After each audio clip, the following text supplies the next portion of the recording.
Well, with the Tears of Brandon's Enemies, because that's what he's sipping on tonight, we're going to get into this podcast. It's number 58. We got a little special guest here for you. We're coming up on another event going to go on. It's kind of getting towards the end of the off season, the, summer break of paintball. We got a little bit to talk about. Shout out to all the USA teams who did really good at Nations Cup. We'll bring that up a little bit on later as well. But yeah, let's jump into this. Let's bring our hosts into the show. We got, Brandon Baird. We'll bring you in. We already mentioned you first, buddy. Hey, how's it going? 58, right? You said 58. Episode 58. Yep, pretty sure. Do it. Yeah, one more week, two more weeks, a week and a half. I don't know. This will be filled up after Chicago, though. More tears. Hopefully, that's that's the end goal. But we also got Steven Hatch here. What's going on, brother? What's going on, man? Unlike Brando, I'm more of a scalp kind of guy, but I'm not allowed to show those in terms of service. You know what I'm saying? But that's more a Chiefs way to go about things. You know what I'm saying? Maple Leaf way. So we're back. Well, yeah, before we get into our lovely guest tonight, we got to mention, a few things at the top. We got our lovely sponsors. Let me grab them. NECTR Energy. We'll talk about them first. NECTR.energy. That's the website for them. You can go check it out. They have more information on that, but MafiaProductions is the code over there. It's going to be a buy two, get one free, as well as free shipping. So if you want to try it out, head over to the website, get some more information, and use that code to save yourself some money. Also have Liquid IV, which is in a similar position. Head over to liquidiv.com, get 20% off, with code Mafia_Moffitt. Free shipping as well. They got all their great flavors over there, and we're going to be talking more about both these products later on in the show. So if you want more information, stay tuned.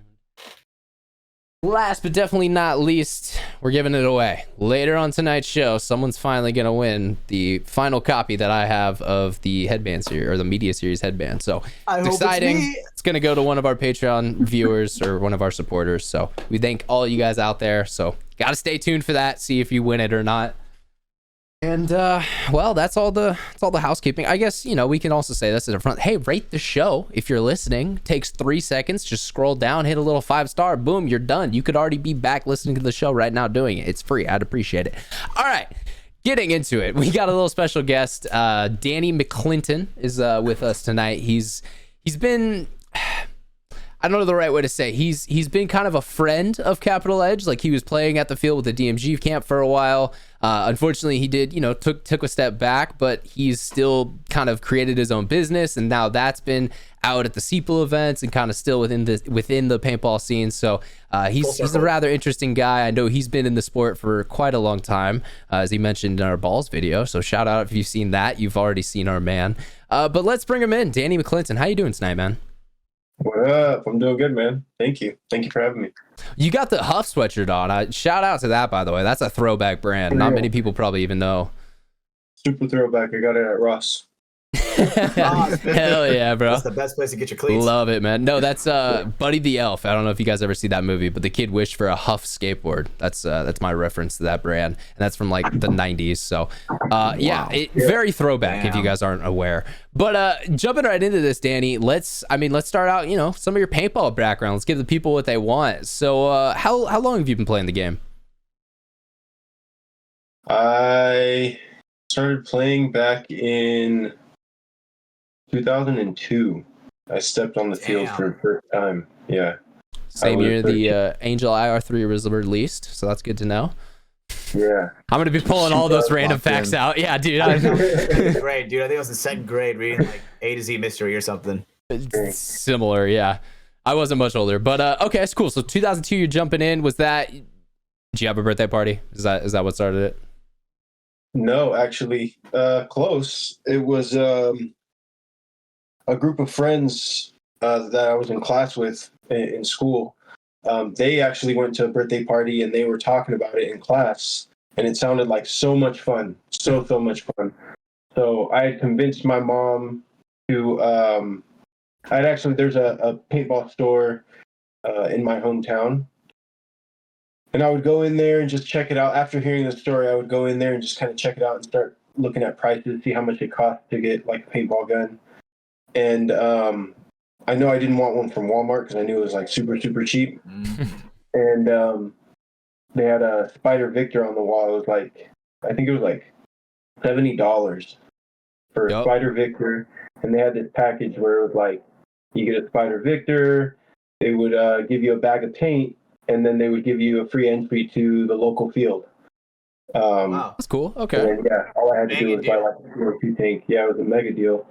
So I remember, I went and convinced my mom to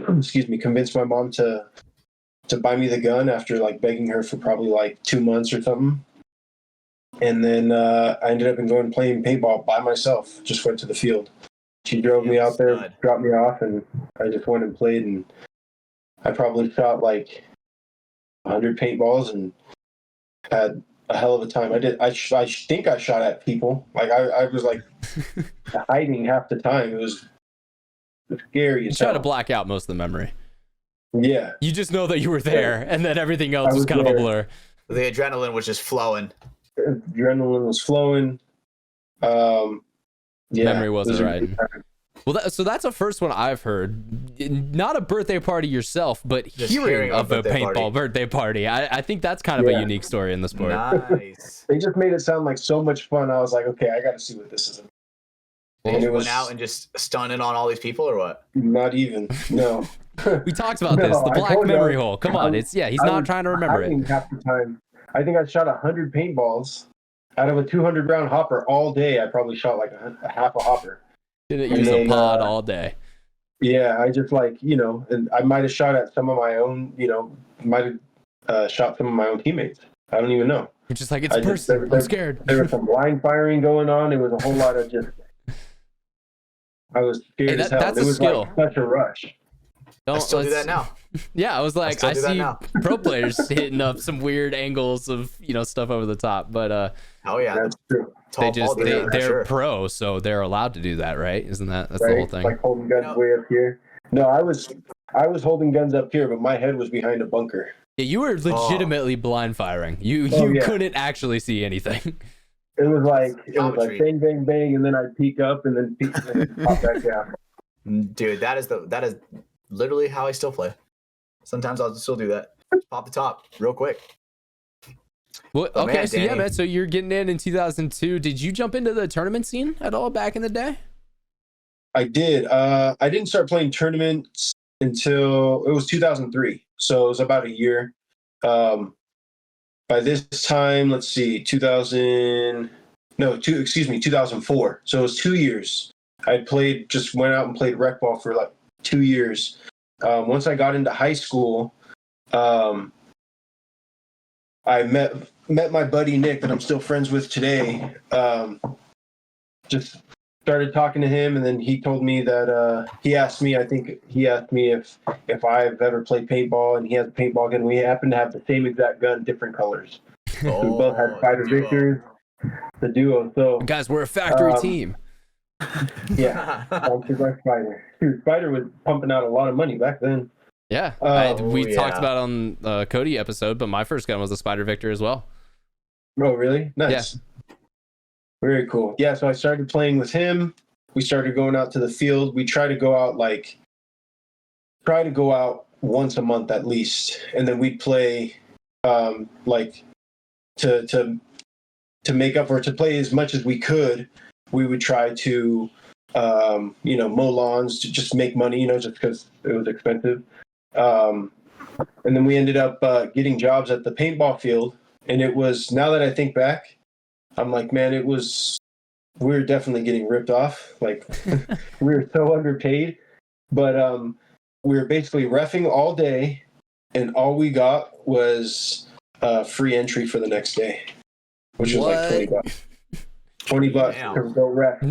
I was expecting like free entry in a case, and it's like, all right, it is what it is. But yeah, damn. Yeah, and actually, the very first time we did it, we went up to the front, and told the lady, okay, we're done, we're about to leave, and she goes, okay, and she hands us 2 magazines each, and she's like, here you go, thank you for all the hard work. We're like, you got like a copy of Paint. Paintball magazine. Yeah, I was gonna say you got like Splat or like Faceful or something, and that was your payment.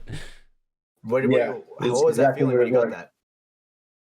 Oh, I was like, what the fuck? Fuck this. I don't know. Okay. Sorry, excuse me. I don't know. You're fine. You're fine.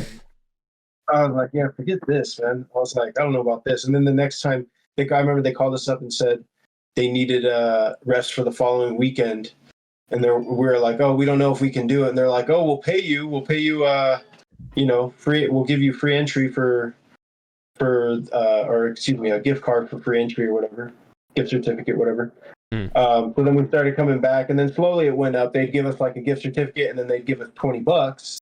So it was like we were getting, and entry was $20. So it was like we were getting paid $40 for the day. So with that other 20, we'd go and we'd buy 2 bags of paint.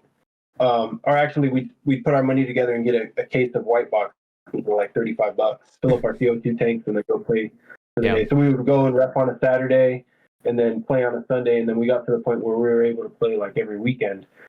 Then we started to get to know these guys. Aside, I'm gonna jump in just for a second because white box paint, you stumbled on something there that I think a lot of people don't remember or recognize. Like, wasn't that just a whole bunch of like factory seconds, and then they just sold it in just the plain like white cardboard? Like, yeah, that was such an interesting thing to me. You'd always see people just getting this really just basic, no marking, nothing, just white box, and there'd just be paint in it, and you don't really know what it's gonna be, what it's gonna look like, what the fill is. Yeah.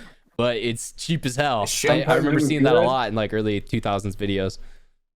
Yeah. Sometimes it was amazing paint, and sometimes it was terrible. Yeah, sometimes that was the gamble. It did shoot well sometimes, but not often.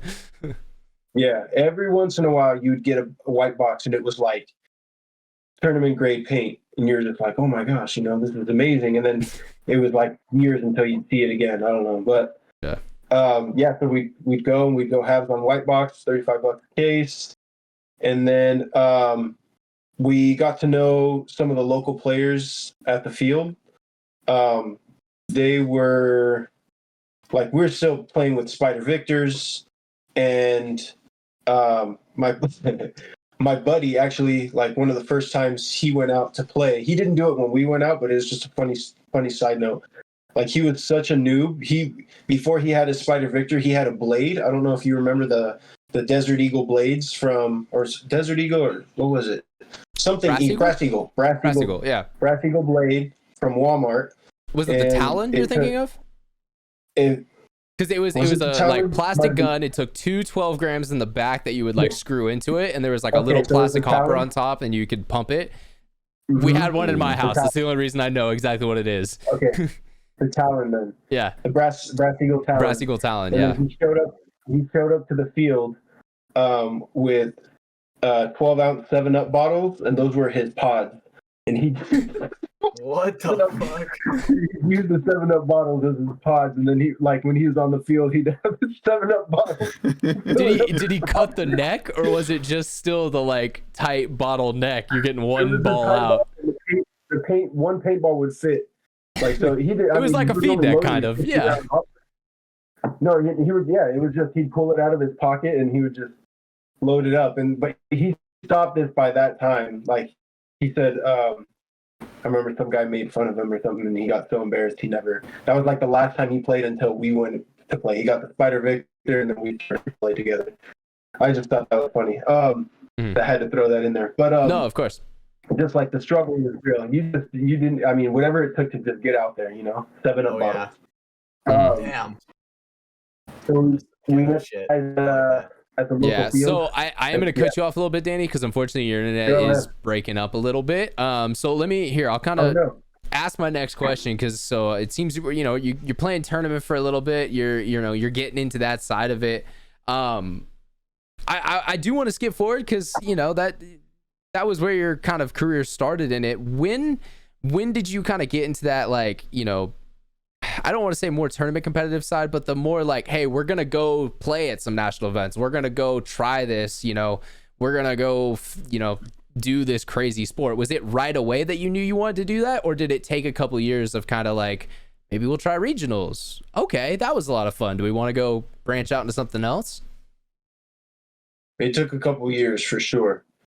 Like the first tournament I played was a 3-man tournament, and we actually, our third guy didn't show up, and me and my friend were both relieved because we were scared shitless. Like, damn, we can forfeit now. The guys were playing the tournament. Yeah, guys were playing the tournament. It was open, 3-man open.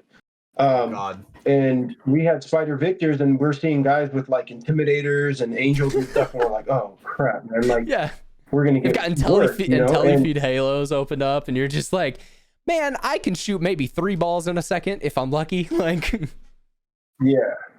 So no, I didn't like from the first time I played a tournament. I had no idea that that's something that I really wanted to do, like at a high level or anything. And then as you know, as I got into playing a few tournaments, it was all local 3-man tournaments, 3-man open tournaments that we play at the local field all the time.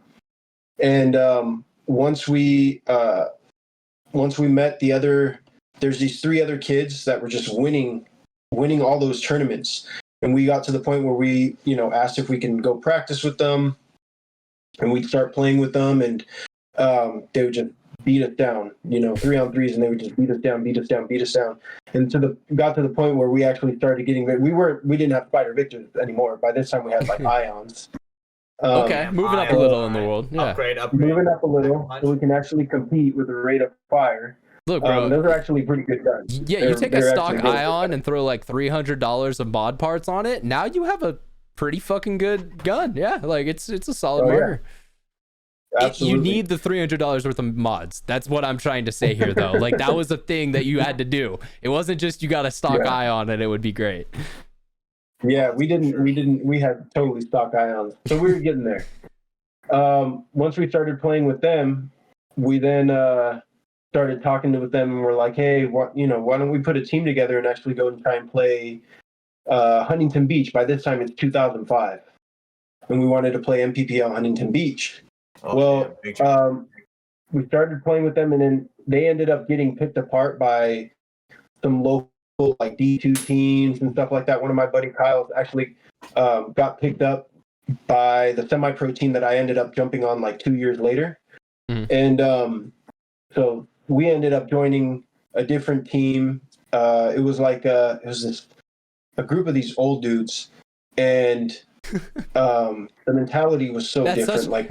That sentence said anywhere else is such a weird sentence, but it is paintball, so that actually makes a lot of sense. Yeah, they probably taught you a lot too. I did the same thing for sure.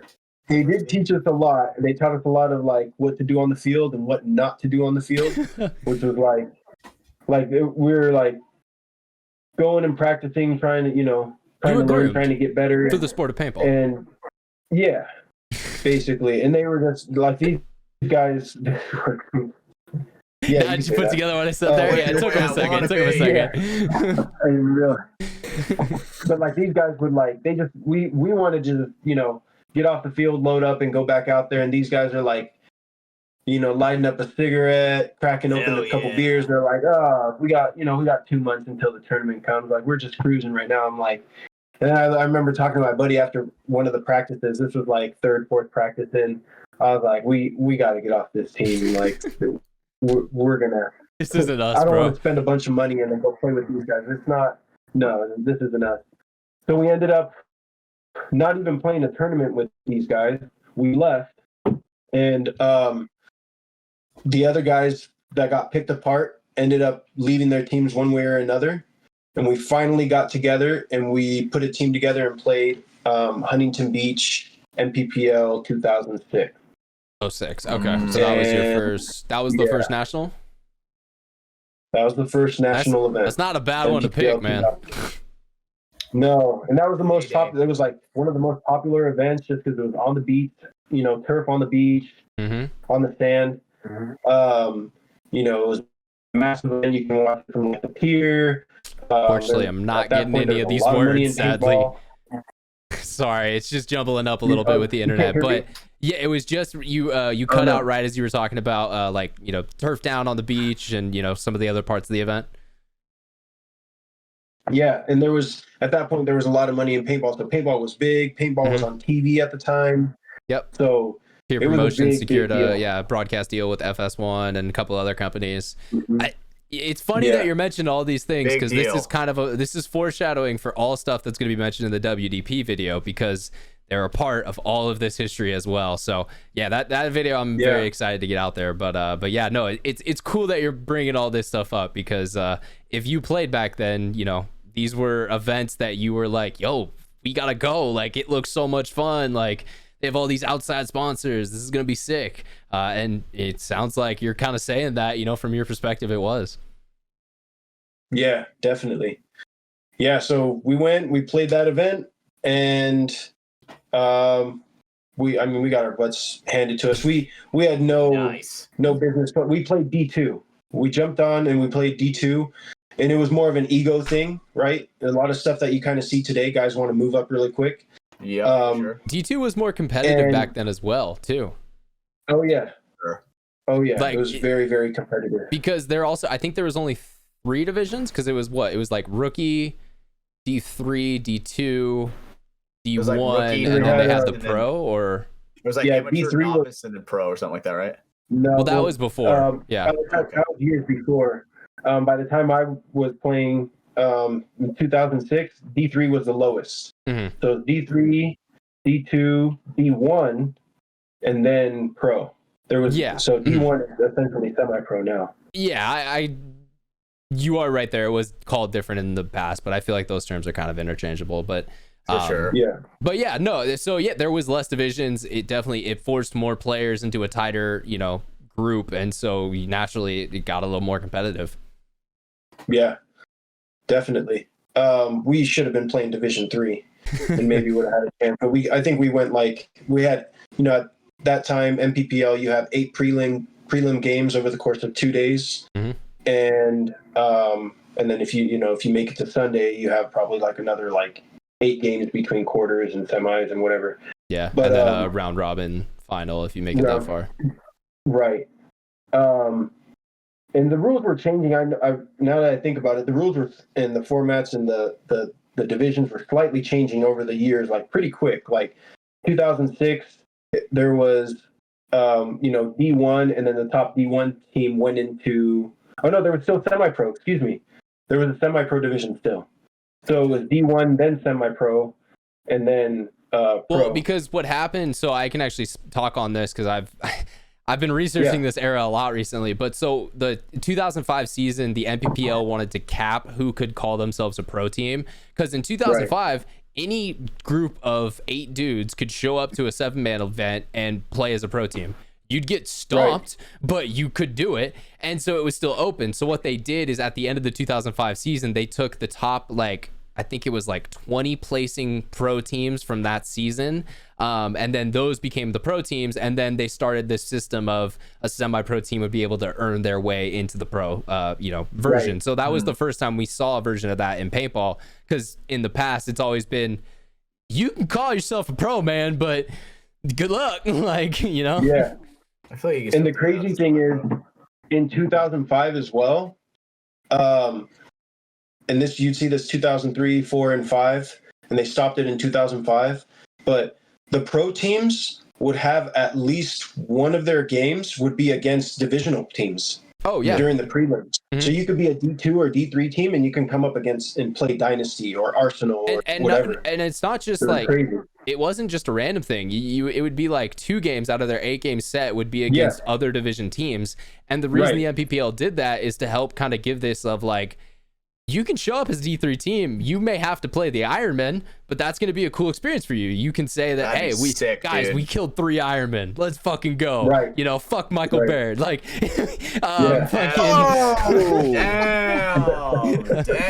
College shots. But yeah, so you could do that even if you were just a, D3 team of just your friends going up to an event. So yeah, they did start to get rid of that once they capped off the pro division of okay, these are just the pro teams. And that was also because the FS1 deal, because they're starting to bring in TV broadcasting, they needed to make an actual these are the teams that are participating in it, these are the players, and that way they couldn't just have other teams show up randomly throughout the year and stuff like that. Yeah, that era of paintball, man, it's very fresh in my mind right now. Yeah, for sure. It's nice to hear that you did your research. I'll have to take a screenshot at some point of just the tabs that I have open, because I'll have the script page, a couple other main ones, and then everything else is just Google research of is that video, did that happen, how did that go down, what year was this marker released, because I want to at least say the correct thing, or at least the most correct version I could find on the internet. You know, some of this may be different, but I'm doing the best I can. So yeah, it'll be fun to have that come out.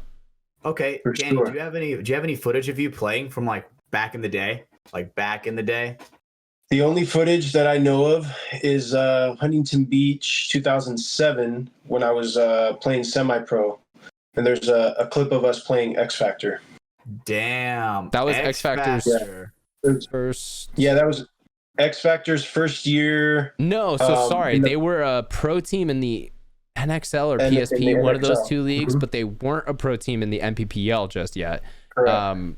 So they had two semi-pro teams, and we had to play both of them in the prelims. Yeah, and we beat okay. them both. Because then, because they were trying to earn their spot, because that was the year that they skipped D2 and just went straight into semi-pro. Yeah, that also came up in the Balls video. They got invited into the pro division the year prior, like halfway through the season. They got invited into the NXL pro division. Is the NXL? Okay, yeah. Oh, yeah. Wow. So yeah, back then, guys, there's two major leagues that they were playing. There's three leagues. So much paintball being played. Well, yeah, right. NXL, PSP. There was three leagues, but the NXL was weird because for a couple years there, they kind of locked down their teams. So if you were a franchised NXL team, you could only play the NXL.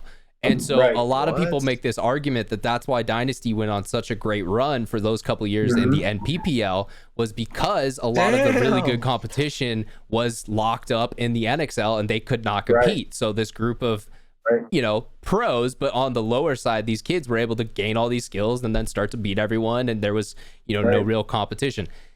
That's the theory, that's the criticism, that's the War Pig article, that's where all that stuff comes from. That's some 9/11 shit, dude. But and then eventually NXL teams were like, fuck this, we want to go play, and they got out of it. Yeah, for sure. Wow. Yeah, the pioneers of actually getting out of it and just saying, screw it, we're going to go play were the Miami Rage guys. And then that's how the team Infamous came about, because they couldn't, the name Miami Rage was not Miami Effect, excuse me. Miami Effect was, the name was owned by the NXL, so they couldn't use Miami Effect. Yeah, so if you were a franchise team, they owned your logo, your name rights, your team colors, so you could play as that same group of guys, but not as your, NXL team name. Like Oakland Assassins couldn't play as Oakland Assassins, but in the NXL. Exactly, and that's how LA Infamous was born. Damn, dude. The Miami Effect guys said, screw this. They defected, and then they went and played in the MPPL. I think that the first event they played was like 2005 Tampa or something like that. But anyway. Something like that, because I know Lemansky was still playing on like the Ironman in the early years of the 2000s. So yeah, I think it's mid 2000s they start to break that over. I don't know that story as well, but yeah, that's the cool thing. And I think a lot of people need to hear from this.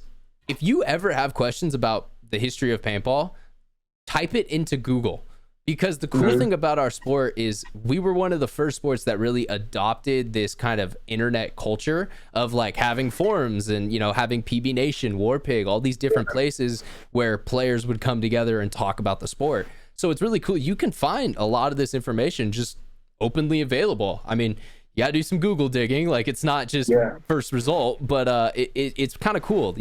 This stuff exists. Yeah, for sure. It was really, really cool. So at that tournament in 2006, I knew the team was going to fall apart like halfway through the tournament. Like we literally, like game 4, game 5, guys were walking to the dead box saying that they quit. That's not good. You have 3 more to go. We still have 3 more. 3 more games, and they were just like, I quit, throwing down their guns in the dead box and stuff. This team sucks. So that team didn't end up lasting long. We literally broke up right after that tournament. And the core group of us kind of stuck together, and we would just practice, and we didn't play any other national events that season, the 2006 season, but we I think there was like 5 of us that stuck together, and then we were just kind of out there practicing as much as we could. And then, eventually one other guy would come back, or like, other guys were like, hey, we want to come back and play again or whatever. So then we ended up playing a regional event. It was called Adrenaline Force. So we started playing. It was kind of like, I guess it was kind of like a WC PPO.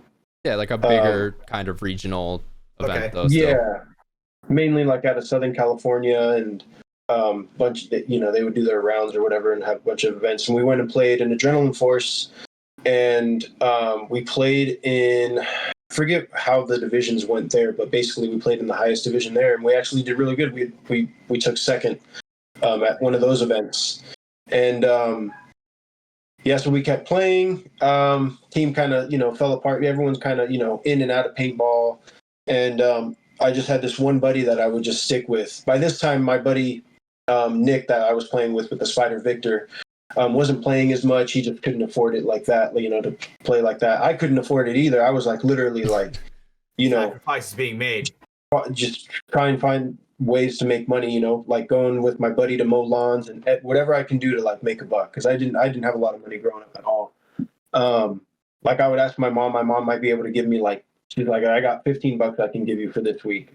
Okay. Go ask like my sister. All my siblings are older. I'd ask my sister and she's like, I got like an extra $10 or $15 I can spare. And then, I just put money together and then maybe literally go collect cans, might go mow a couple lawns, and then I had enough to play for the week. It was like that, like on a weekly basis. Mm-hmm. So, whatever it took to get to the field. And so I stuck with one buddy that I had been playing with since the 3-man days. Like as I started to progress in 3-man, like we started playing with each other. And we would go out and practice. Literally, I mean, it was literally just going and playing walk-ons, but we would call it like, we would say we were practicing. And slaughtering. That's what a lot of paintball players say. They do slaughtering. We're just, we're getting into official team practice. It's like six dudes at a random field just stomping on like 3-man players, and you're like, yeah, good job, guys. Good practice. Good job, guys. Yeah. Very productive game. Good. We learned a lot. Yeah, we're gonna be way better now. So then we're practicing throughout the year. We're playing our field during the summer. Finally got like an airball field because at this time we're just playing behind like just wood bunkers and was it like a hyperball setup or was it just kind of like they had a hyperball field. Okay. And then they had this one field that was called Tombstone, and they basically just it was more of like a speedball course, but they literally just had like a bunch of wood fencing that they cut into like tall looking tombstones. Okay. And that was like what we would practice on. Well, finally they tore the tombstone. That's the hatch. That's the '94 World Cup bunkers that you were talking about the other week. Let's go. That's kind of what those were. Yeah, where it was just like a fence almost, and just plywood, just flat and thin, and that's all you have. Yeah. Oh, and we were playing on dirt and rocks. Like we were diving and sliding on like dirt and rocks and stuff. There's no turf. Yeah, no. Not at practice. Yeah, that was a luxury. That was like only the pros got to practice on turf at that time, and even then, like, turf really wasn't. Yeah, turf wasn't. It wasn't a thing until like 06, 07, where guys were actually like, maybe if someone had a field with some turf, but most people were just practicing on like dirt and with small pebbles or even sometimes rocks that they had to kind of like clear the field and shovel off.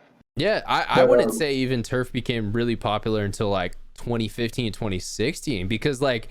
Damn. Since it was first made, it's come down a lot in pricing. So that was the problem, was fields for a long time couldn't justify laying down $60,000 worth of turf that's then gonna get fucked up by paintball players in a year. So that was a barrier. So once we saw that come down, yeah, I feel like a majority of fields now have at least some type of like turf floor or something like that. Like it may not be the best stuff, but it's definitely become more available. So yeah, no, that's good to know. We're making the right steps at least. We're no longer playing on, gravel fields. Damn, yeah, dude. For sure. So then the field ended up getting an X-ball field. So it's giant, huge X right in the middle, and the semi-pro team that I ended up jumping on the following year, they would actually practice out there. They'd go and play at night. They were having night games and stuff. Like I think it might have been during the week or on the weekends, but it'd be like 4-hour sessions, and you just go and just play just on the X ball field. And Nightball. we'd go out there and practice, and sometimes they'd let us jump on with them here and there. And they kind of started to get to know me and my buddy Kyle. Well, one day I remember, and we're also going to other fields in the area. There's another field that was called Jungle Island in Southern California. There's another field called Adrenaline, and this place was crazy. It was in Temecula, California. Adrenaline, and it was an old hockey rink, and they filled it with gravel, like literally like small pebbles, like gravel. And then it was the size of a hockey rink, so it's way smaller than an X-ball field. And there's like 15 bunkers on the field. I don't know how we wouldn't get shot off the break. And guys at that time, they're shooting 20 balls a second, ramping. Yeah. You know, easy minimum. Yeah, 20, whatever your loader can feed at, that's what they were shooting. He's not wrong here at all. Like, markers just fucking obliterated what they can do. They just didn't give a shit, dude. Just flow in the lead. It's the arms race. It wasn't about velocity, or it wasn't about like efficiency or any of that. It was just, okay, but how many can it shoot in a second? If it's not 30, fuck you. Like, yeah, it was crazy. I don't know how anyone would ever like make it to a bunker on that field. But they would have night games, so we'd go out. So we stayed active back then. That's what the truth was. Like, paintball really was a lot worse back in the day. The guns could shoot fast, but couldn't hit shit. Yeah, exactly. Like, skill level was not what it is today. But eventually, my buddy, I remember him coming to me, and he's like, "Hey," and this was when like still Facebook, MySpace days, just getting on Facebook, and open up someone's MySpace page and hear 40 different songs playing at the same time. Yeah. Damn, what? Oh yeah. That's before my time. You don't know about Hatch, I'm younger than you. I know what MySpace is. I know what MySpace is, but I never used it. Okay. Yeah. That's MySpace. I had Tom as my friend. Tom was top everyone's 10 friend. friends, right? You could do like a top 10 friends. Whatever. Yeah, you had top 8, and then whatever, top this, top that, top 12. But you could also embed pretty much whatever you wanted into your MySpace page. So that's why I say when you opened anyone's, it would be at least 2 to 3 songs playing at the same time. Maybe a video if they were fancy. Maybe some HTML animation. Yeah, see, Brandon, you had video. Like, it was a creepypasta of a website, bro. That sounds horrible. It was pretty wild. As why do you think it's no longer here? They would go and change their songs. Damn, dude. For their page. I do that shit on my Instagram story. So you're the modern day version. Now you understand, Hatch. Damn. Yeah, but it's my own space, bro. It's my own space. They call it MySpace. So that's what I see. All right, so Danny, you're playing with this group. You're getting, you're becoming familiar with them. By this time, it's just me and my buddy. By this time, it's just me and my buddy, and we're going out and we're just playing as much as we can. And he comes to me one day and he's like, "Hey, we're gonna go play. We're gonna go play at Raza Paintball Park." I'm like, "Raza Paintball Park? Like, how the hell did you get us to go? Get to go? Like, it's pretty much invite only. It's where all the pros would practice and Raza some Live. high divisional teams if you were really good. Like, Aftermath was always there, and at this point they were Division 1. They weren't even in the semi-pro division yet. And I remember I'm like, "How the heck did you get that? How did you? Who invited you out?" And he's like, "I've been in contact with Marcus Nielsen on Facebook." I'm like, "What? Marcus Nielsen?" It's like, what the hell's Facebook? Facebook? Yeah, that's Facebook. So Marcus Nielsen, rest in peace. Very famous professional paintball player back in the day. Very, very well-known cheater. Like, you can see it in videos. Like, he'd like straight blatantly just wipe. But he was a really, really cool dude, and he had us come out at this time. Marcus Nielsen had stopped playing with Arsenal. He was trying to build his own team together. And he was playing in the semi-pro division with A-Team, which later became Arsenal A-Team. But at this point, it was just A-Team.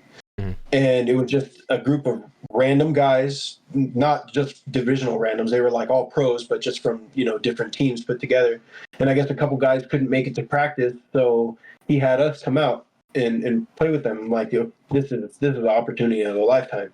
Mm-hmm. So we go out to Raza Paintball Field. This is in Escondido. This is Todd Martinez's field that he owns. And at this time, Todd Martinez is still playing on Dynasty. We This is get like out there. Cash Money era Todd Martinez. Oh yeah, Cash Money. Yeah, the what's it called? Fro. Cash Money do-rag, whatever. Yeah. Bro, yep. Those days. We get to Raza Paintball Field, and I'm just in awe, starstruck. I'm seeing all the guys that I see in the videos. You know, I'm seeing Angel Fregosa, I'm seeing Alex Frazier, and all the Dynasty guys. I'm like, this is crazy. Like, and meet Marcus Nielsen, and I've only ever seen him in videos, and here we are just meeting him, and he's like, hey, what's up, guys? Thanks for coming out. He's like, yeah, we needed a couple extra. And that's when I met Greg Sewers. That was the first time I met Greg Sewers. He was playing with them. At the time, I think Greg Sewers was playing for the old school New York Extreme. And there was a couple other New York Extreme guys that were there. Chris Wedge, old school player, and then a couple other guys with thick Boston accents. Was Extreme? And, did they play NPPL or they played in the NXL? They were an NXL team. Okay, I couldn't remember exactly which one they were. Yeah. Yeah. At this time, they played in the NXL. So after the lockout, then they ended up playing NX. Like, you know, when it opened up, they stayed with the NXL. I think they ended up playing. To think. It was like New York Raiders or something. I know there was another team they entered as, because obviously they couldn't use the Extreme name, but that's neither here nor there. So all right, so you're playing with Marcus and a couple of their guys. Yeah, you're at the private facility. Yeah. Private facility, AstroTurf. Yep, the nice stuff. Whole nine yards. And it's everyone out there. Gosh, Infamous was out there, Dynasty, Aftermath, Ironman, and here we are. Like, first game, we're lining up at the gate and we're scrimming Dynasty. I'm like, this is insane. And oh yeah. So we ended up playing that day, and I ended up shooting a lot of people that day. It was just so crazy. It was like, I remember people on the sidelines just like, I'd shoot a guy, know exactly, like I just intuition. I was like, oh, he's gonna come out the top, and I'd shoot over the top, boom, like gog him, and people would be like, oh, look, he shot, like all the pros on the sidelines. I'm like, oh. In my head, I'm thinking like, no way, I'll take it. I just had a feeling it was gonna be there. I'll take it, whatever. But we ended up seeing the semi-pro team that we'd see at our local field all the time. They ended up practicing out there that day. And we played against them. We practiced against them and scrimmed a whole bunch of teams. And then I remember the owner of the team came up to us and he's like, hey, man, you guys have been playing really good today. It was really cool to see you guys and whatnot and stuff. And then we were really hoping that Marcus was like, oh, you guys can come out and play with us at the Commanders Cup. This was right before Commanders Cup, MPPL Commanders Cup 2006. Mm-hmm. But he didn't, because they already had a team together. It was just, they just didn't have the guys for practice. Yeah. But right after Commander's Cup, like a month after, my buddy Kyle calls me. He's like, hey, Jared wants your number. Can I give it to him? Jared is the owner of the semi-pro team. And I'm like, yeah, absolutely. I'm like, absolutely. And so he ends up calling me, telling me, he's like, yeah, I've seen you come a long way playing at the field, and then I saw you playing at Raza, and he's like, you've really stepped it up. I've been watching you for a while. I'm revamping the team. He's like, basically almost everyone's getting cut from the team. It was like 10 guys on the team. He's like, everyone's getting cut. By this time, this team did not have a good reputation in semi-pro. They were like dead last team. They would go 0-8 in their prelims. They were not, but they were like a full. Was this the era where they were playing down too, where they would have a game versus an easier division, or was this already? By the time 2007, when we jumped in, no. Oh, okay. I just didn't know the year. I'm sorry, I was off on the year, but okay, yeah. So by this is the end of the off season, 2006. So okay, so this is going into the 07 year. Okay, I got you now. All right. Yeah. Okay. So I'm like, yeah, absolutely. And they had he just like, he was a guy who just knew everybody. They had a full WGP sponsor. They were all shooting carnivores and cockers. War game products. War games, yeah. with the E triggers though, not just like the mechanical ones. Yeah. No, at this point you couldn't be out there with an autococker. That's get blown away. No, absolutely not. And full JT sponsor that from head to toe and everything, and yeah, he was a business owner himself. He had like a small construction company or something, so he had a lot of money that he was already putting into the team. Mm-hmm. So it wasn't a full ride, but it was pretty dang close to a full ride. Yeah. And you're still in high school, right? By this time, I'm 18. Okay. Yeah. So I was 18. Fresh out of high school. I was fresh out of high school. Yeah. No, I was going into my senior year. I didn't graduate until 07, the end of 07. So. Okay. So yeah, still in school, but getting, I mean, probably the best, opportunity at that time that you think that you'll get to, have cheap-ish paintball. So I'm guessing you're going for it. You just jump on with them, and yeah. Oh, I went for it. I was like, yeah, absolutely. So I jumped on it, and then we played. We started getting ready for MPPL MPPL Huntington Beach, 2007. And we were out at Raza every single weekend practicing. So now I went from just, being starstruck to now consistently playing against the pros weekend after weekend after weekend. And it was a little different back then because there was the two major leagues, right? The MPPL and the PSP/NXL, right? When it was a PSP or NXL tournament coming up, all the layouts would change to that. So at the time, our team didn't play PSP or NXL. We would just play the MPPL 7-man, which there was a lot of teams that did that. Because and there was differences in the sizing of, the layouts, of how many bunkers were on the field. Like, it wasn't like, we're just getting a new NXL layout, in today. Yeah. No, it was a completely different game they were playing. Completely different format, completely different rate of fire. That too. Guns were MPPL was uncapped. Yeah, let that bitch rip. and then the NXL at that time they had brought it down to it was at the NXL mode this was only for the pros. It was 1, 2, 3 full auto, but capped at 15 balls a second, and or might have been 16, but anyway. So I'm gonna tell you right now, the full auto, that was a cheater board. That was never allowed. It was 15 balls per second ramping. But what you're saying, and this is true, you would see this in a lot of guys who would have a cheater board in, and I actually talked to Terry about this because he used to set them up for the Oakland Assassins guys. But they would have it where it would give them a ramp type mode off the break, but it would just be a full auto ramp. So then they could just hold it and kind of do a little, I'm trying to, ramp. And then when they would get it back to the, whoever was going to check them out or chrono them out, because they would chrono out back in the day, then it would already be back to just the 15 balls per second ramping. So to my understanding, it was because it was the NXL was only the pros and the PSP was all the divisionals. The PSP was 1, 2, 3 ramp, and the NXL was 1, 2, 3 full auto. So you're not wrong, but full auto was never allowed. It was still ramping, was considered the mode. As far as I know, and this could be older divisions too, I've never known of a tournament league that has had full auto as an allowed fire rate. And the main reason is just because guns get absolutely insane at that point when you don't have any human interference into it. And I could be wrong, but from all the research I've done, I've never seen a rule book that allowed full auto in a divisional tournament series. Was shooting that hard?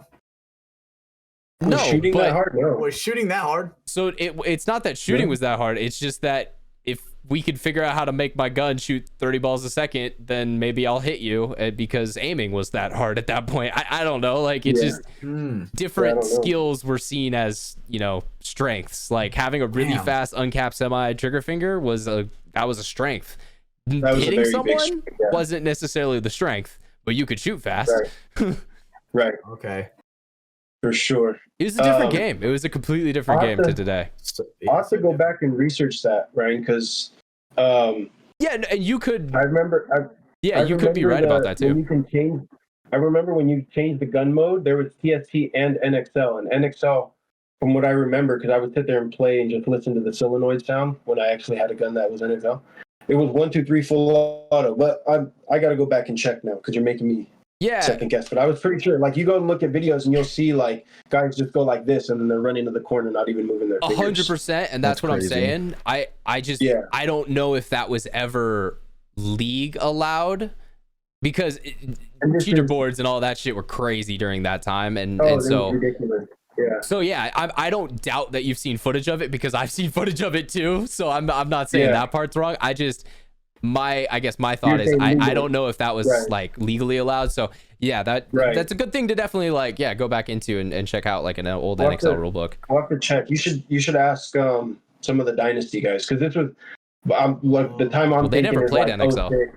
Dynasty never played in the NXL. Yeah, they did. Or actually, no, that's true. Towards the end, they didn't play when it was the franchised league.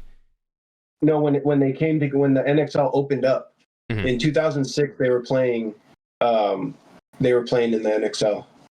Yeah. 2005 it was TSP. They were playing TSP Open. 2006 they started to play in the NXL. Because the NXL, because they were really trying to do like we're the NFL, we're the NBA, we're the NXL, so we have our list of teams, and then that didn't work as well as they thought it would, and then they were like, all right, other people you can come in now. And then our teams could go play other shit. 2005 was the last year of the lockout because that was when 2005 was. I remember like guys were showing up to the same event, but all the NXL guys were going and playing on their private field. No cameras, no paparazzi, no nothing. And then all the attention was on the PSP Open. And it was at that time, 2005, the top two teams were Excessive and Dynasty going head to head at every tournament. Mm-hmm. In both weeks, it was Excessive Dynasty, Excessive Dynasty. Because they were, one of the few teams that didn't get a franchise request or something or maybe they did get one, but they just didn't take it. It was the Excessive guys or the Dynasty guys? Just Dynasty and Excessive, but Excessive was because the Iron Man group, which then kind of got split everything Dynasty up. Dynasty didn't want to do the NXL because they wanted ownership. They didn't want to give up their rights basically and be locked out. They just wanted to play paintball, and a lot of it. And a lot of this came from the 03 shake-up when 02 season was the last year we saw of 10-man, and then everyone wanted to have their piece of the pie and get the broadcast deal rights, and that's it's kind of what we're seeing again now today. So it's paintball just goes in circles, man. It for sure does, man.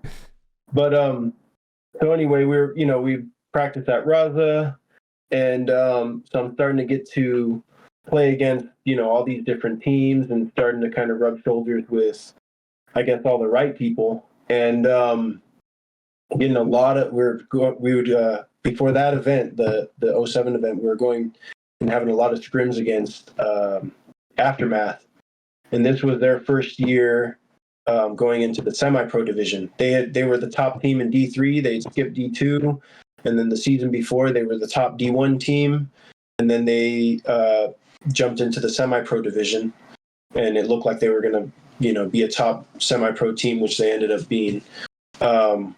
But this time, this was like a slightly different Aftermath at this time. This Marcelo was gone, Mouth was gone by this time. Rainey still played with them, I believe. Rainey had just left, and I think he was playing with Entourage, and then he was like working, or he had some he was working or going to school or something. So he was kind of like taking a step back and like playing with Entourage. Good thing, because at that time, if Rainey and Mouse and all those guys were playing, we would have been getting smashed at those practices. So we had somewhat of a chance. Because those guys would have learned probably a little bit more. Yeah. Yeah, but having some good practices, we ended up going to that first event and ended up doing actually really well. Made it to Sunday. We went 6-2 in our 5-3, 5-3 in our prelim games. We had some tough teams that we played against. We, like I was saying before, the X Factor teams, both X Factor teams, we ended up drawing. There was Texas Storm, classic Ryan name there. Still was involved with that, right, at that time? I think, yeah. Mm-hmm. Yeah. Or who's the owner of AC Diesel? Is it Polly? Polly? Right? Or yeah. Johnson. Yeah, Greg Pauly. Not Greg Pauly, the other dude with the money. Mark Johnson. Mark Johnson. Oh. Mark Johnson was part of Texas Storm. I don't know if that was his team. Maybe he owned it. And then Bob Long had a team in the semi-pro division, but they weren't Oakland Assassins. They had a different name. Was it Oakland Blast? Blast. Yeah, that's what they went by. Oakland Yeah. Blast. Damn. And then Bushwhackers. So we had to play all these teams. So we did pretty well, going Danny, five. did you say your team name at all? Like Alchemy? Alchemy? Okay. Alchemy. Yeah. Alchemy. So played that tournament, and then ended up losing on Sunday, and then we were getting ready for the next event. So we're going to practice, getting ready for the next event, which was going to be Tampa, MPPL Tampa. And then there was just some drama on the team. A couple guys left the team because they just didn't like the owner's attitude. Like some bad alchemy going on. Some bad alchemy. And there's a reason now starting to see why the first incarnation of the team had fallen apart. The owner told us that he was revamping the team. I'm starting to think that the team just left. but yeah, so like most guys ended up leaving, a couple guys left. And then he didn't want to play Tampa because we weren't, and this mentality was so different back then. He didn't want to play Tampa because we weren't doing good at practice because we were getting our butts whipped. And he had the mentality like, if we're not winning at practice, then we're not going to win at the event. It was just way different. That's interesting. Yeah. Way different. Paintball was definitely more like confidence based back in the day. I would feel like kind of similar to other extreme sports of the times, like your skateboarding, your BMX. Like it was a lot more of like, we're gonna win because I'm the best. I'm gonna have the best tricks. And I'm gonna do this, and it's like maybe sometimes you gotta learn a little bit in practice. Like you can't win every single point, but I think some people started getting smacked on at practice, and then all of a sudden they win the tournament. Like, damn, kind of works. Kind of works. But playing someone that will destroy us is good. That team ended up disbanding. Say it ain't so. And there was only a few of us left, and I remember jumping on with like playing XPSL, another league, another regional league. Hearing about that at the time. It was kind of like a feeder league into the MPPL. It was a 7-man format and all that. And jumping on with like some divisional teams there. We actually played an XPSL event, and they found out that you're only allowed to have like one semi-pro guy, and there was like 3 of us playing on the team, and we ended up getting disqualified this one event and stuff. So was this prior to APPA? I think this was prior to APPA. No, it might not have been actually, because I've seen that my XPSL, the event scores XPSL are like in event there and stuff. Okay. So in there. You guys just tried to get away with it, and it didn't work out so well. Yeah, I was like, hey, just keep your mask on until we get to the pit. Dude, you know how many times I've heard that where they're like, I'll be like walking past like a D14, they're like, dude, you just keep your mask on to play for us. Like, I don't think that would work. No. I don't think that would work. Especially you, Hatch. Because not only your mustache, but low key. Oh, yeah. The mask on would help me with that one.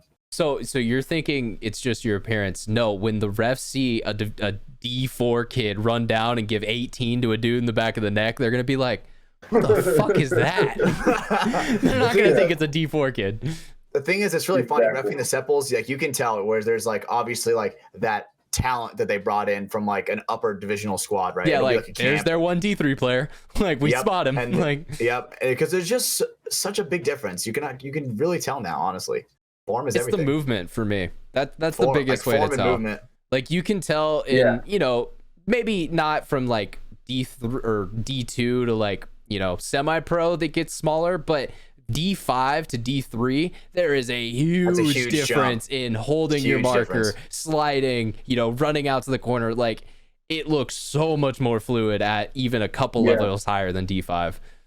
Yeah, for sure. But yeah, I mean, so Yeah, go ahead. You're going through it, and I definitely appreciate it. I did want to get into the D-shaped eyes point at kind of somewhere along this, and I don't know how much time we have left. So feel free to finish out your story. I know you're kind of getting through the 07 part of it, but you did also come back at the COVID time and come play with the field. So we got a lot to go on, and I didn't want to not get through all of it before we lose you tonight. I didn't know if maybe the kids or the missus were calling. For sure. No, we're good. Maybe the ice is calling. So yeah, 07 season. 07 season was pretty much the last season I actually played. Okay. And then it was just, going and playing a little bit of rec ball, jumping on and doing a little recession coming and that, ball and stuff. Well, yeah, but I was just going to say, your story lines up with a lot of others that 07 season was really kind of the final hurrah, and then 08, it just either for financial reasons or just because, other life stuff, it wasn't as possible anymore. Yeah. Yeah. After 08, there was a huge change in paintball for sure. Huge change with the amount of teams that were playing. I mean, MPPL. It was sold off in 07, but it sold off in 07. Well, okay. So, Pure Promotions and WP were behind it until 07 when they sold it off to Paint Pure. It's like some other weird PP name. I have it written down in my notes somewhere, but so essentially that was the MPPL then going to a different organization, and kind of was the signaling of the end of that, because the team or the organization that bought it out from them had no clue what they were doing. There was a lot of money mismanagement going on. There's some pretty funny rumors that you could find on PB Nation of shit that was happening at the time. All alleged things, but it's it was definitely the beginning of this decade was so great, and now everything is collapsing and dying really quickly. Yeah. What a time. Yeah, seriously. What a time to be alive for sure. But that was a great time to be alive in paintball and playing paintball at that time. I'm jealous that I was too young. Me too. Paintball was on TV, like I was saying before, and not just it was on multiple channels. There's FS1, ESPN, all had different broadcasts. Yeah, there was what was it called? It was the APL or something like that. There was this 3-man league that I know Excessive competed in. There was a dynasty team there. They were trying different ways, different formats to show off the game. Spike TV, I know, had a couple other shows and stuff. There was the Smart Parts tournament. The Smart Parts, and then it wasn't on TV, but I feel the early day Spider Cups, those were really the first ones that showed hey, give amateurs a big prize pool and some really good players show up. So maybe we should start doing that. And then you see kind of what happened in the decade to follow. So. It's very interesting time. Spider Cup was giving away, but Spider Cup was giving away Ford Mustangs. Yeah, no, they gave away Mustangs, but then even after that, the couple teams after that were still getting I want to say $20,000 worth of product that they had donated to the tournament and stuff. It was all around. People were kind of profiting or feeling like they profited, and merch or something that they were getting for winning. Right. Yeah, a lot of money. A lot of money being thrown around, but but money isn't free anymore. There's an interest rate on it, and that's a whole nother conversation. So yeah, for sure. After 07, there was almost a possibility that I was going to go and play with Aftermath. I never had talked to Mike Hinman. There was apparently Mike Hinman came up to the owner of my team and asked if, basically what would it take to get me onto Aftermath. And then the owner of my team didn't tell me until after he had, a month later after he had that conversation with Mike Hinman. And I never, it kind of sucked. And I always noticed, Mike would always give me, pointers and kind of, when I would, get shot out, he would always give me, some a couple tips here and there, and also the starting of hey, I'm kind of keeping an eye on you, so hey, you could do that a little better. Yeah, let's see what you do with that. A little extra attention. Yeah, I noticed a little extra attention from Mike, but by this time I didn't have a car. I couldn't. The way I was getting to the field was with the owner. I would just hitch a ride to his house and then go. Or like if I'd go and play with my buddy Kyle, he had the car, so I would always hitch a ride with him. Mm-hmm. So then I ended up Kyle's the real one, man. I like Kyle. I feel like we got to give a shout out to Kyle, man. He was there from Victor days to almost playing on Aftermath days. Like, oh yeah, yeah, he's the OG. Shout out to my buddy Kyle McCollum. But yeah, so I ended up not playing the rest of like the season. After the team fell apart, I was trying to jump on other teams, like local teams, and just wasn't really vibing with people, and or just maybe with the team. I just didn't really like how, maybe not having the same mentality and stuff as some of the other players and stuff. Kind of an end goal difference. So then I kind of just took a step. Yeah, so I kind of just took a step back, and I'd come back and play, rec ball or go and jump on. Like if I was going to a field where they had some teams, I'd go and try to jump on and play with them. But essentially, I took a step back. I ended up moving right after high school. I ended up moving with my buddy to Hawaii, and lived in Hawaii for a few years. Or in total, a few years. Not a bad place. Danny, how do you feel about the shadow people or the shadow warriors or whatever you guys call them? Night marchers. The night marchers. You ever heard of that? The night marchers. Oh yeah, I've heard of the night marchers. And when you hear stories of the night marchers from people in Hawaii, they'll get you to believe that these night marchers are real. These two 100% believe. They 100% believe. I've seen them. Scary as hell. You felt them. I felt them. He felt them. No, you didn't. Where did brain made you believe me. something. It wasn't Brando that caught me. It wasn't me. I want to hear your night marchers experience. Well, we've gone into it fully on the show before, so I guess in fast forward, I catch him up a little bit. Oh, yeah, okay, please. Okay, so just a little snippet. So me, Brando, and Cedar went on vacation to Hawaii, right? And one morning we heard some local folklore about the night marches, and dude, I went fucking goo gaga on that shit, and I was like, dude. So I did a bunch of research and stuff, and apparently, like, obviously the typical night marcher stuff, the here, like if you get spotted, what to hear for, the drums, all that typical stuff. And I'm asking everybody, every native I find, I am asking them about what they think about the night marchers. Because Hash, he has no shame about anything. No, not at all. Oh yeah. And then so we're like, okay, fuck it. We go to this hiking trail that's said to be haunted, right? So we go there. We didn't know it's haunted at the time. We leave. Apparently find out that where's this hiking trail at, to be exact? Brando. It's on Oahu. It's on Oahu. It's the east side of Oahu. No, it's right outside. Yeah, it's right outside of. I nailed that. I don't know what you're talking about. I pinked that, bro. It's right outside of Honolulu, going towards North Shore, right at the mountains, like right when you're. Okay, so maybe the Poly Highway or something. Poly Lookout. Poly Highway. Yes. Yep. There was a place with a peak. What was that peak called, Brando? Come on, bro. You know this. You're my peak. I don't know where the one tribe pushes the other tribe off. The Poly Lookout, yeah. Yep. Right? Okay, so that's exactly where they were. Okay, damn. Yeah, so that's where we were at, right? So basically, Danny, I'm like, native islander, confirmed. My guy. Perfect. So now I knew this interview was going to come sooner or later, asking enough people about the night marchers. I knew this was going to happen. But so basically where I'm like, yo, let's go back at night with flashlights. So we go to Walmart, we get the fucking flashlights.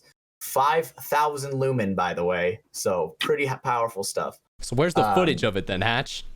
Dude, Brando had GoPro the whole time. It was. I haven't seen any of this footage. Corrupted footage. Okay. They got to us. So no joke, we're driving up, and like we're at the gate, we drive around that shit. All of a sudden, dude, fucking fog, like wall of fog, like some Dark Souls shit, and we drive through it. Then all of a sudden, it's like a monsoon, dude. The wind is going from every single direction, up, down, left, right, everywhere, right? So we get to the peak, and we were like looking around, and I'm like shining my flashlight out of the window, right? And then we're like, oh man, I look at Brando. Brando's in the driver's seat. I'm in shotgun. I look at Brando, and I'm like, dude, what's up? What do we do? So we're like, all right, whatever. So we run out to the peak, right? We run out to the peak. And oh my God. People died on that shit. People obviously have died on that. So yeah. I'm like, fuck it. So I jump up on top of the wall. I am like this at this point, like on top of the wall, about to fall to my death if I fall forward. I got Brando's left hand on my right butt cheek, right, holding me from falling forward, right, and I got my flashlight and I'm like looking back and forth, like trying to see what I could see, right, and then all of a sudden, dude, the gust of wind hits me, dude. I'm like about to fall back. I feel 2 sets of hands on my back, a full set of hands on my back, and then I fall flat on my feet. I'm like, oh shit! So then we run back to the car, and I'm like, Brando, was that you? And he goes, no, dude. That wasn't me. It was 100% Brandon. It was 100% Brandon. It was not Brando. I don't believe anything else. Brando had my back right butt cheek. I was holding his pocket with my left hand and a flashlight with my right hand, looking. Yeah, So I would laugh my ass off if there was just a tree behind you, and this whole time you were like, dude, it was a parking lot directly behind us. There was a parking lot directly. So, I just don't believe it, Hatch. I don't. I'm telling you, dude. So you're saying that was a night marcher that caught you? Dude, there were so many omens. If it was a night marcher, wouldn't it have pushed you? Isn't that more kind of their thing? I don't know, dude. I think it was because I was being so friendly and respectful with it. I think it was because, like, Maybe. They knew. Bullshit. To my understanding, the night marchers are there to protect the land. I've heard some crazy stories that just seem so unbelievable. Like, and these people swear by it. Like, Let's hear it. my buddy's uncle. How is the night marchers becoming a running like through line on our podcast? Because they're real, dude. Because they're real. I when I started this shit, I never would have thought we'd have multiple episodes talking about the night marchers. I haven't even told the I've seen them story yet. Oh man, I wish we documented you. Oh, you haven't told me that I've seen them? I thought that was I seen them. So I'm gonna tell you that I seen them. So I said fast forward, sir. So we're back. We gotta do ad reads. So this is fast forward. So we run back to the car. Me and Brando soaking wet, right? So I'm like doing the flashlight. All you can see are like cat eyes, right? Just like hella cats, like in the woodworks. And all of a sudden, I brush past one. No joke. It is like a ball of flame. That is like supposed to be like what me and Cedar's fiance Yvonne, what we thought was like the torches, right? That they were like carrying. And dude, no joke. We thought it was a sign. We thought that it was something, and we just could not get that light signature again, no matter what we tried. That's crazy. I feel like I'm telling you, dude. So my thing with most like paranormal type things, I'm not saying paranormal doesn't exist, but I will say a majority of paranormal activities and things that people think they see are just your brain playing tricks on you because you're in a stressful situation. I said your heart rate is elevated. You want to see something. You're hoping that you'll see something. So your brain just puts something there. Nah, dude, like, I knew you could have saw the Shadow Man. You could have saw the Hat Man. Like, I don't know, freaking. Yeah. I know a YouTuber who sees demons daily. It doesn't mean they're real. He just he sees them, and Brandon knows them too. I'm telling you, dude. Also, what a coincidence that our footage got corrupted. What a coincidence. I just think you didn't take it in the first place. Brandon was like this with the goddamn GoPro the whole time. Brandon, did you hit the record button before? Brando, I hit A button. Hey, I've made that mistake before. Just not on footage that apparently is like confirming the existence of the night marchers. Guys, we'd be millionaires right now. This would have been a viral video. Look, all I'll say about Hatch seeing them, like the fact that Hatch and Yvonne both saw them, or says they saw something, and like their reaction was like simultaneously, like, what was that? Like, yeah, we were like, what the? Both of them. We were freaked immediately. Okay. I'm glad I was people who take ayahuasca in the woods of Peru say they all see little tiny goblins. All right, they're probably all group hallucinating. There's okay. No way that two of us were taking ayahuascas at the same time. Ayahuasca? You mean ayahuasca? Whatever. Ayahuasca. Spell with an A. Good luck. I don't even know how to spell that, dude. I know, it's not easy to spell. I gotta write it down at least. But yeah, so on that great, lovely topic, let's jump into ads, because I think this is a good spot to jump over with the kind of Hawaiian and island influence is you did create a business off that. And I do want to ask you a couple questions about that, but let me first mention our lovely business partners who help us keep this show going. Our first one up tonight is Liquid IV. You guys, like I said earlier, liquidiv.com, that's the website for them.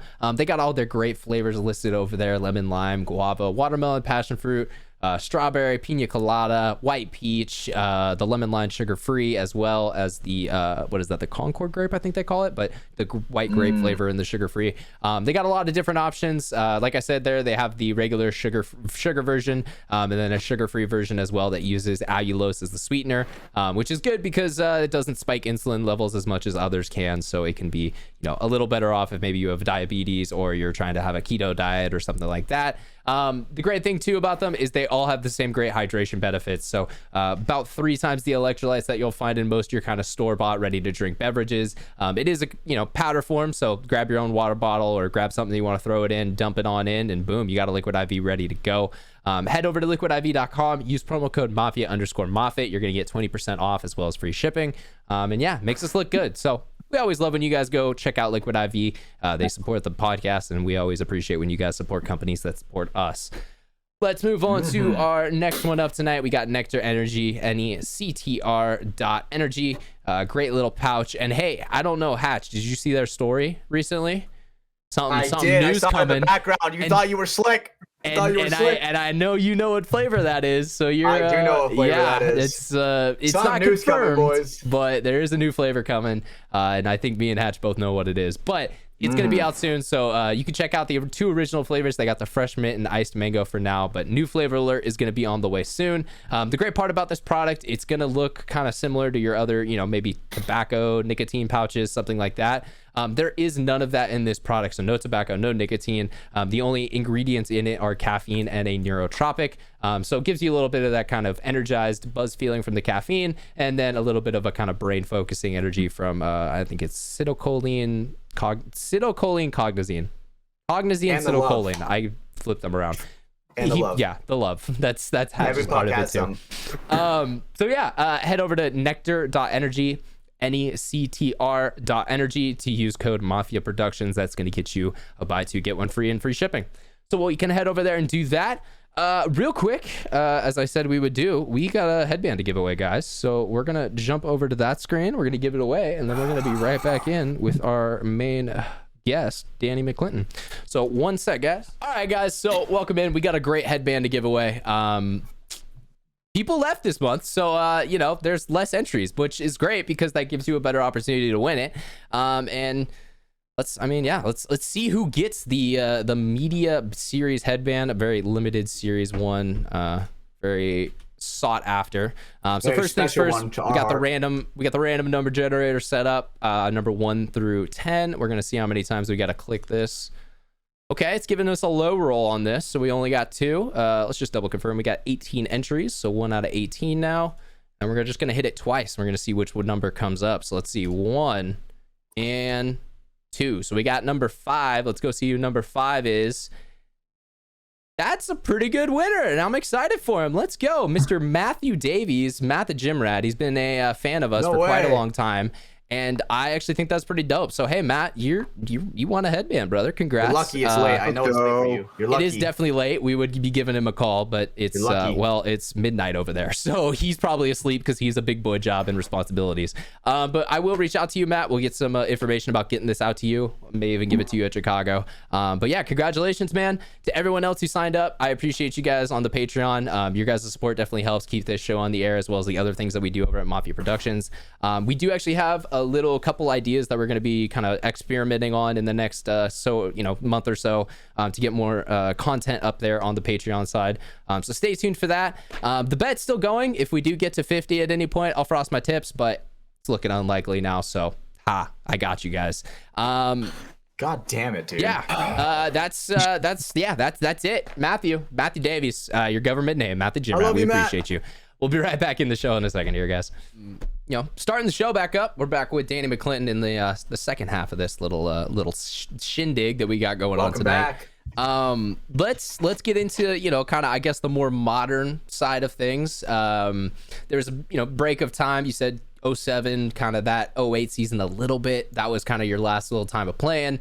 And then you took a break. You came back in. My first time seeing you back at the field was 2021, but was it 2020 or 2020 as a whole that you came back, or what was that story of coming back to the game?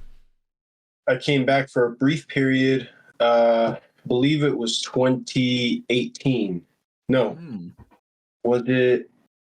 It might have been 2016. It was like 4 years prior. It was when the squad never turned pro yet. They were still. It was when the year that they won their pro spot.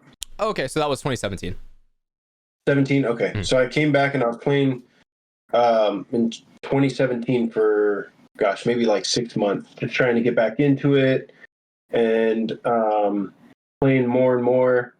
And actually kind of started to get Dave's attention. I heard people around the field asking, they were telling me, Dave's been asking about you, and ended up meeting Dave that way. But I had to take a step back just because, paintball's pricey. And at the time, let's see, 2017, I was, my wife was pregnant with our first child, so I had to step away. Similar story, huh? To the story later.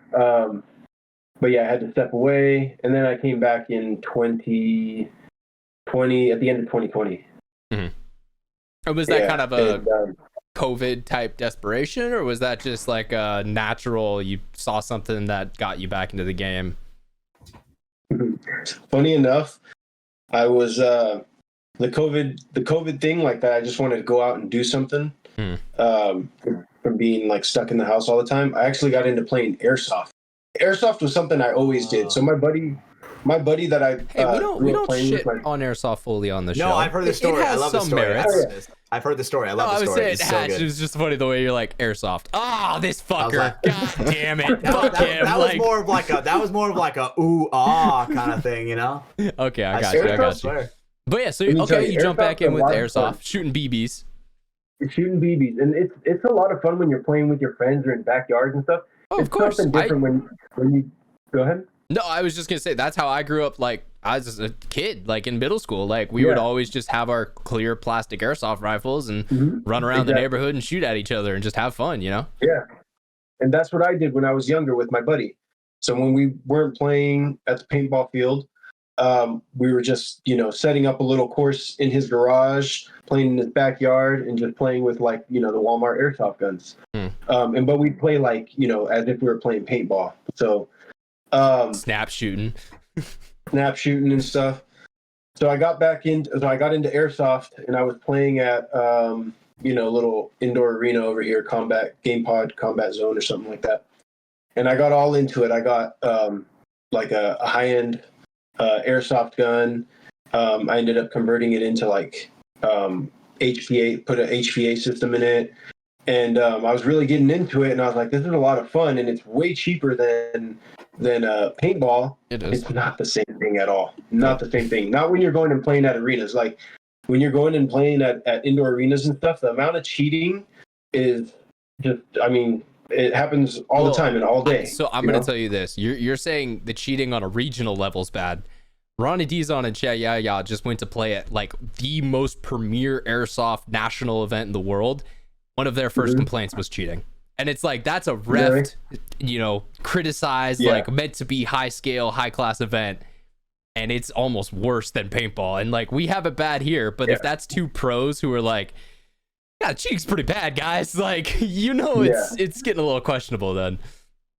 Did they play in a speed soft event? Yeah, so they went over for the NSL, not SpeedQB or Speedsoft, but NSL. They had an event, and I think HK is now a brand partner or something with them. So they went over, did some, kind of exhibition games. They kind of had, paintball players versus airsoft players, having that whole thing happen.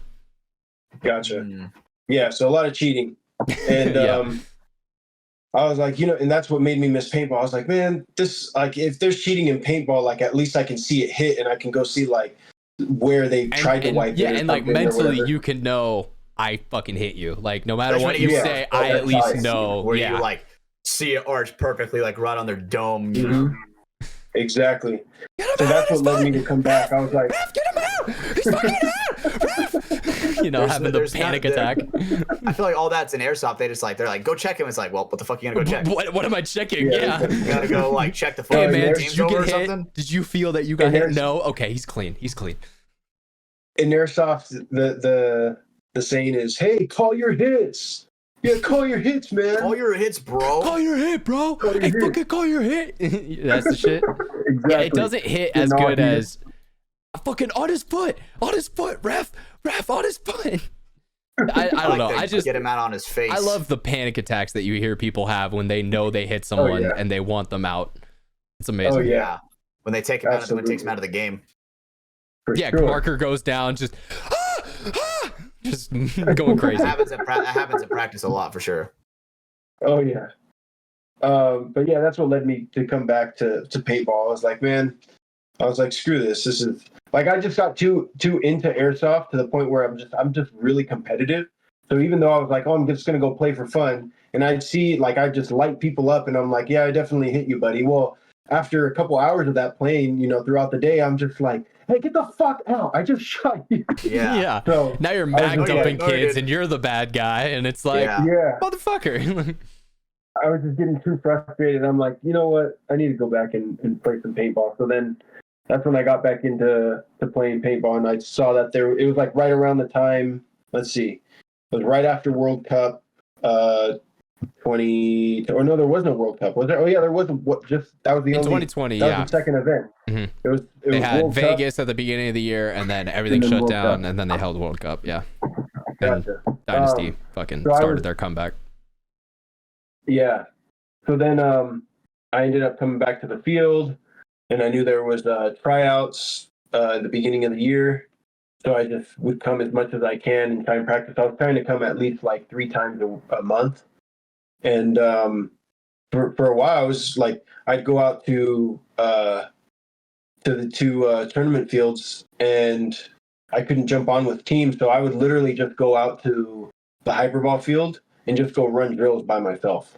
I'd be out there for just hours, just running drills, and just to get back into the speed of things, And then ended up trying out. I was trying out for what was supposed to be the semi-pro squad, but they never ended up having a semi-pro squad. It ended up being D2. Mm-hmm. Didn't make it. Didn't have the best tryout. Ended up getting on the E3 squad. Teo was like, hey, I'd love to have you, and met all the guys. And I was like, okay, I could gel with these guys. They're super cool. And then, and that's what brought me back. Started playing with them. And and so for the next 20 years, we're back in the sport. Danny's going to keep playing, and everything's going to be great and wonderful and amazing, guys. And he's already retired again. Oh, okay. So God damn it, Danny. How did that happen, brother? You came back with a vengeance, and then that parachute got to open real quick. I know. Yeah, I ended up having another kid. My wife got pregnant again. Mm-hmm. Or should I say, I got her pregnant, and then you weren't innocent in that act, like fully, like it's the milkman's kid. No, yeah, I ended up just wanting to take a step back, just because this was baby number 3 by this time, so God damn. Kids are not cheap, so I was like, I need to take a step back and put some money aside and save for the new baby. Focus up on kind of other priorities in life right now. Real life. Yeah. So that pulled me away, and it sucked because I felt like I was really getting into my groove, and I felt like I was playing really well, playing probably the best I've ever played. Danny was out there balling in old school JTs. I loved watching it. It was like my favorite thing ever. Yeah. There's a couple days I remember you had like some throwback gear on. When Danny showed up in all black. Like all black long sleeve and like a black beanie and just like some black hockey. It was just like a hockey pants. I don't know about hockey pants. I never wore hockey pants. They were hockey pants. They were huge. They were Empire pants with no logos. Mm-hmm. And then I would wear like a blank long sleeve, like athletic tee, like a jersey, basically a blank jersey with no logos, no nothing.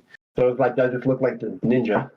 Yeah. And what you were going for, or kind of not really. Sometimes I'm kind of like that. Like that way. Okay. I have this weird thing where I don't like to mix a bunch of big major brands. I like to either match or so you're very brand loyal. So like I'll wear. You want the the dye outfit, the Empire outfit, the. Oh no.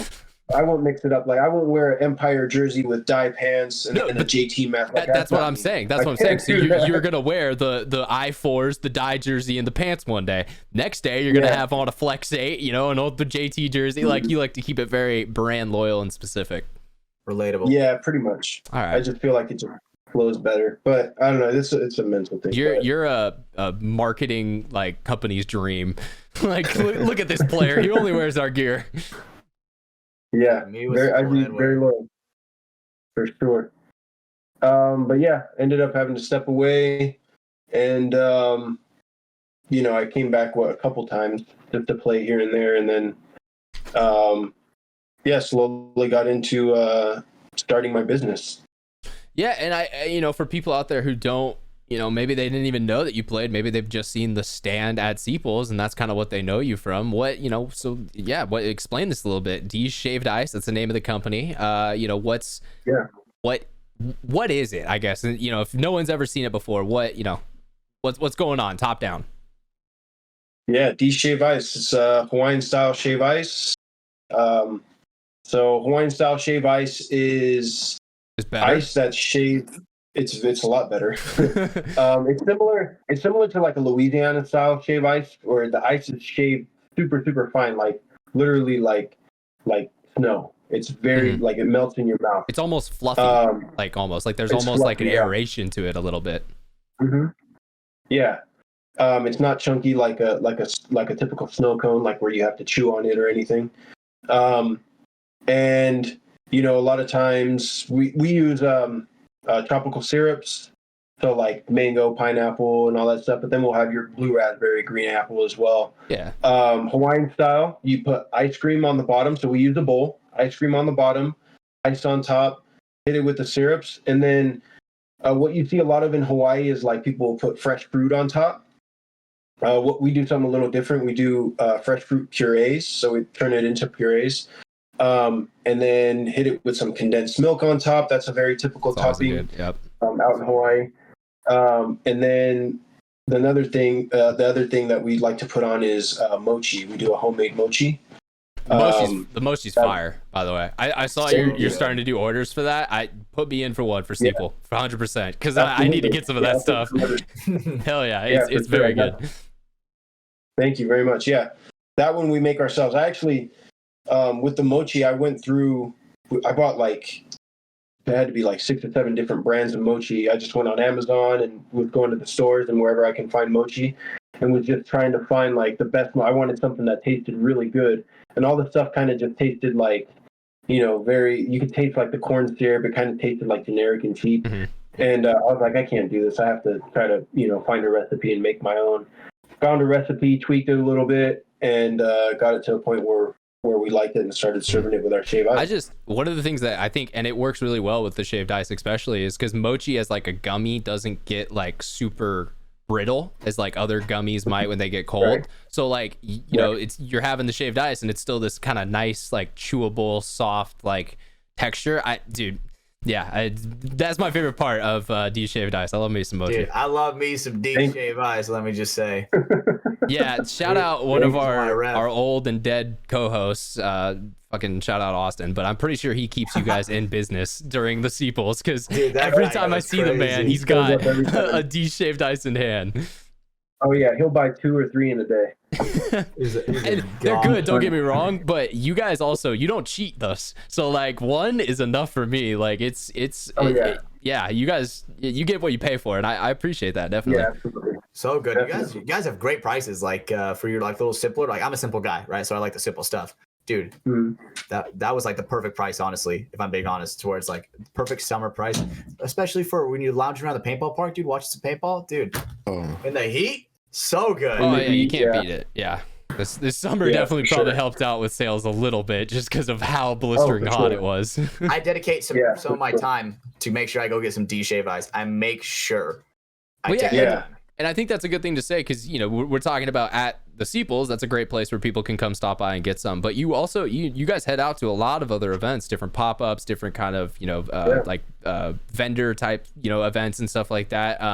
Do you guys have any of those like coming up in the next month or so during September? What's your guys' plan look like? Yeah. So aside from Seeple coming up in a couple weeks, we do like a lot of like little artisan events, almost kind of like a farmer's market. Where you'll have a bunch of small little entrepreneurial type businesses popping up, kind of like in a park or something. We do a lot of those types of events. And And then I get booked a lot for catered events, so baby showers, birthday parties. I haven't done any weddings yet, but we're available for that. We're gonna be I doing may know some, a guy who's getting married. I may know really? too. I may know too. That's true, actually. I may know too. And then we'll do corporate events. We got booked for some corporate events coming up. And then we also just go out and vend on the street. So I finally got the trailer fully permitted with the county, Contra Costa County. Nice. Okay. And it was a long waiting period. It was just they're just always backed up, so it takes them a long time for an inspector. Government bureaucracy. It can never have it be quick. The fucking government. They take my tax dollars and they can't do shit. Do you ever get any Karens where it's like, you got your permits? Let me see your permits. Do you ever get any Karens like that? Never. Yeah, Damn. never. Luckily enough. So so now we go out and I'm out there selling shave ice like 4 days a week. I'll go out on usually keep it closer to the weekend, so Thursday, Friday, Saturday, and Sunday tends to be more busy. And then the first 3 days of the week, I'll be doing a lot of marketing or, for the business, picking up supplies, doing some prep and stuff like that for the weekend coming up. That's cool, really quick about about having like the permit and setting up shop, like on the street. Are you just like right along the street on a public area, or are you able to? I see like the pop-up other like ice cream or ice cream talking like shaved food trucks ice and stuff here. Not food trucks, but actual like shaved ice here in town, and they're in parking lots. And I've wondered, like, are they paying the company that owns the parking lot, or is in the parking lot Rat too? them out. Asking for their Oh no, permits. they're I don't know. doing straight rogue. Oh, they're rogue. Okay. Yeah. Yeah, they Say they're rogue? But like they Brando. they don't have the permits and anything. But the thing is with them, like a lot of these people in California, it got like street vending got decriminalized. So you can be like on a sidewalk, and even though if you don't have your permits, the cops they don't come up and really bother you anymore. It's more so like the city that might want, depending on the city that you're in. Usually bigger cities will pay less attention to it. But the parking lot, that's more so like the property management that would have to deal with that. Or I was like gonna if there's say, a major store. like there was an old food truck show I watched, maybe a decade ago at this point, but I remember them talking about that in the show. One of the places that they would always go to like kind of hang out was because they knew a business owner that then like allowed them to use their parking lot, because it was like it synergized well. There was like a bar or something like that, and so hey, pull up, you can use our area. But then they couldn't park like on the street, like they had to be like in his business location for some weird permit or something situation. But that is kind of that's the cool part about it, is you can go out, kind of make your own little shop, and put your whatever your talent or your art or your craft is into the world, whether that's like Korean barbecue or Mexican truck or shaved ice, like something like that. Like all of those I've seen on different type of food trucks, so it's crazy. Yeah, for sure. It's been a good ride. Yeah, man. Another random question I had about it. I was wondering, how much ice do you go through in a weekend? Like, let's say, a Seaple weekend, it's 2 days, Saturday, Sunday. How much would you pick up for that? I was curious, like, how much weight? 2 blocks or what? Yeah. So, say that again? 2 blocks? Yeah, 5 pounds. That should be enough, right? Yeah, 2 blocks of ice. Oh, no. The big bricks? The big bricks. Actually, the blicky? Well, we don't use the big bricks. What we do, we make our own ice. It's way cheaper. Does make sense. So we have little half-gallon. I have these little half-gallon tubs, and I just put purified water in them. Put them I have a very large freezer in my garage, and I freeze my own blocks. And in a typical like Seaple weekend, Saturday seems to be more busy. We'll go through about, let's see. Quick math. Like 20, maybe 20 blocks. 20 blocks on a Saturday. 20 blocks on a Saturday, maybe another 16 or 17 on a Sunday. Okay. And how heavy you are saying these that was about blocks? half gallon? And those are half gallon blocks, yeah. Well, so Brandon, our young Jamie on screen, if you want to look up the weight of ice in a gallon and then multiply that or divide that by 2, so you get half, and then multiply that by, what was it, 36 you just said? So yeah, and then we'll have an answer. So go, Brandon. You're our calculator. Oh, Brando, quick. But no, so well, I mean, yeah, so while he goes into that, Instagram for it, you had, because I know, okay, do math in quiet, 1 second. But yeah. I know, you started to make a social presence. What is it for D-Shaved Ice? Is it just the name of the company, or? What do you mean? What is what? Do you have like an Instagram handle? Do you have a Facebook page? Like, how can people, find out about the company more so? How can online? people hire you? Oh, yeah, for sure. weddings? Yeah, so you check us out on Instagram, D-Shave Ice, DSSHAVEICE. Okay. We'll have that link down below as well. Yeah, thank you. We're also on Facebook, also on TikTok. TikTok? Yeah, TikTok. I mean, they're all free platforms. Why not use them? Hell yeah! Free exactly, market. man. Okay, so cool. And Yeah, then, so D-Shaved Ice YouTube. spelled out, and that's on YouTube as well. Not yet. Soon to be YouTube though. Okay. Cool, man. Yeah, getting all the stuff out there. So yeah, go check them out on any of those platforms, like he was mentioning. If you got an event coming up, you need some catering for, or hey, even if you're just heading out to Sequel, go grab yourself some, because I mean, yeah, I'm gonna vouch for it. It's really fucking good. So good. I'll triple vouch. Yeah, and be sure to pre-order our mochi. I'll put a. Ooh, that's a good point. If you go and follow us, Gotta get my orders in. a notice out. I'll put a notice out saying, get your pre-orders in before the weekend. Okay. Yeah, for sure, man. Let's check in with our math wizard, Brandon. So how much is 36 half gallons of ice?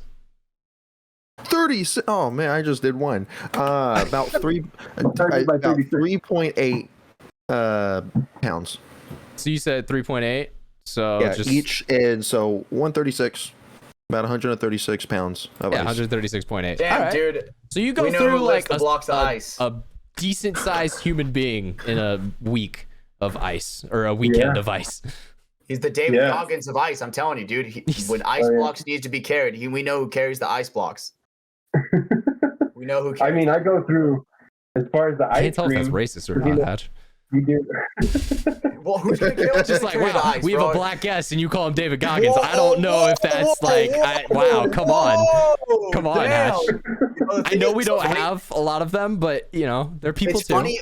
It's funny because literally I was on the phone with him literally 3 hours. Like, this is my homie. Well, you can't say this shit. Dude, the thing is, This is that's so my funny friend. is me and Danny, when he joined the D3 team, dude, something was with me and Danny. Dude, me and Danny clicked.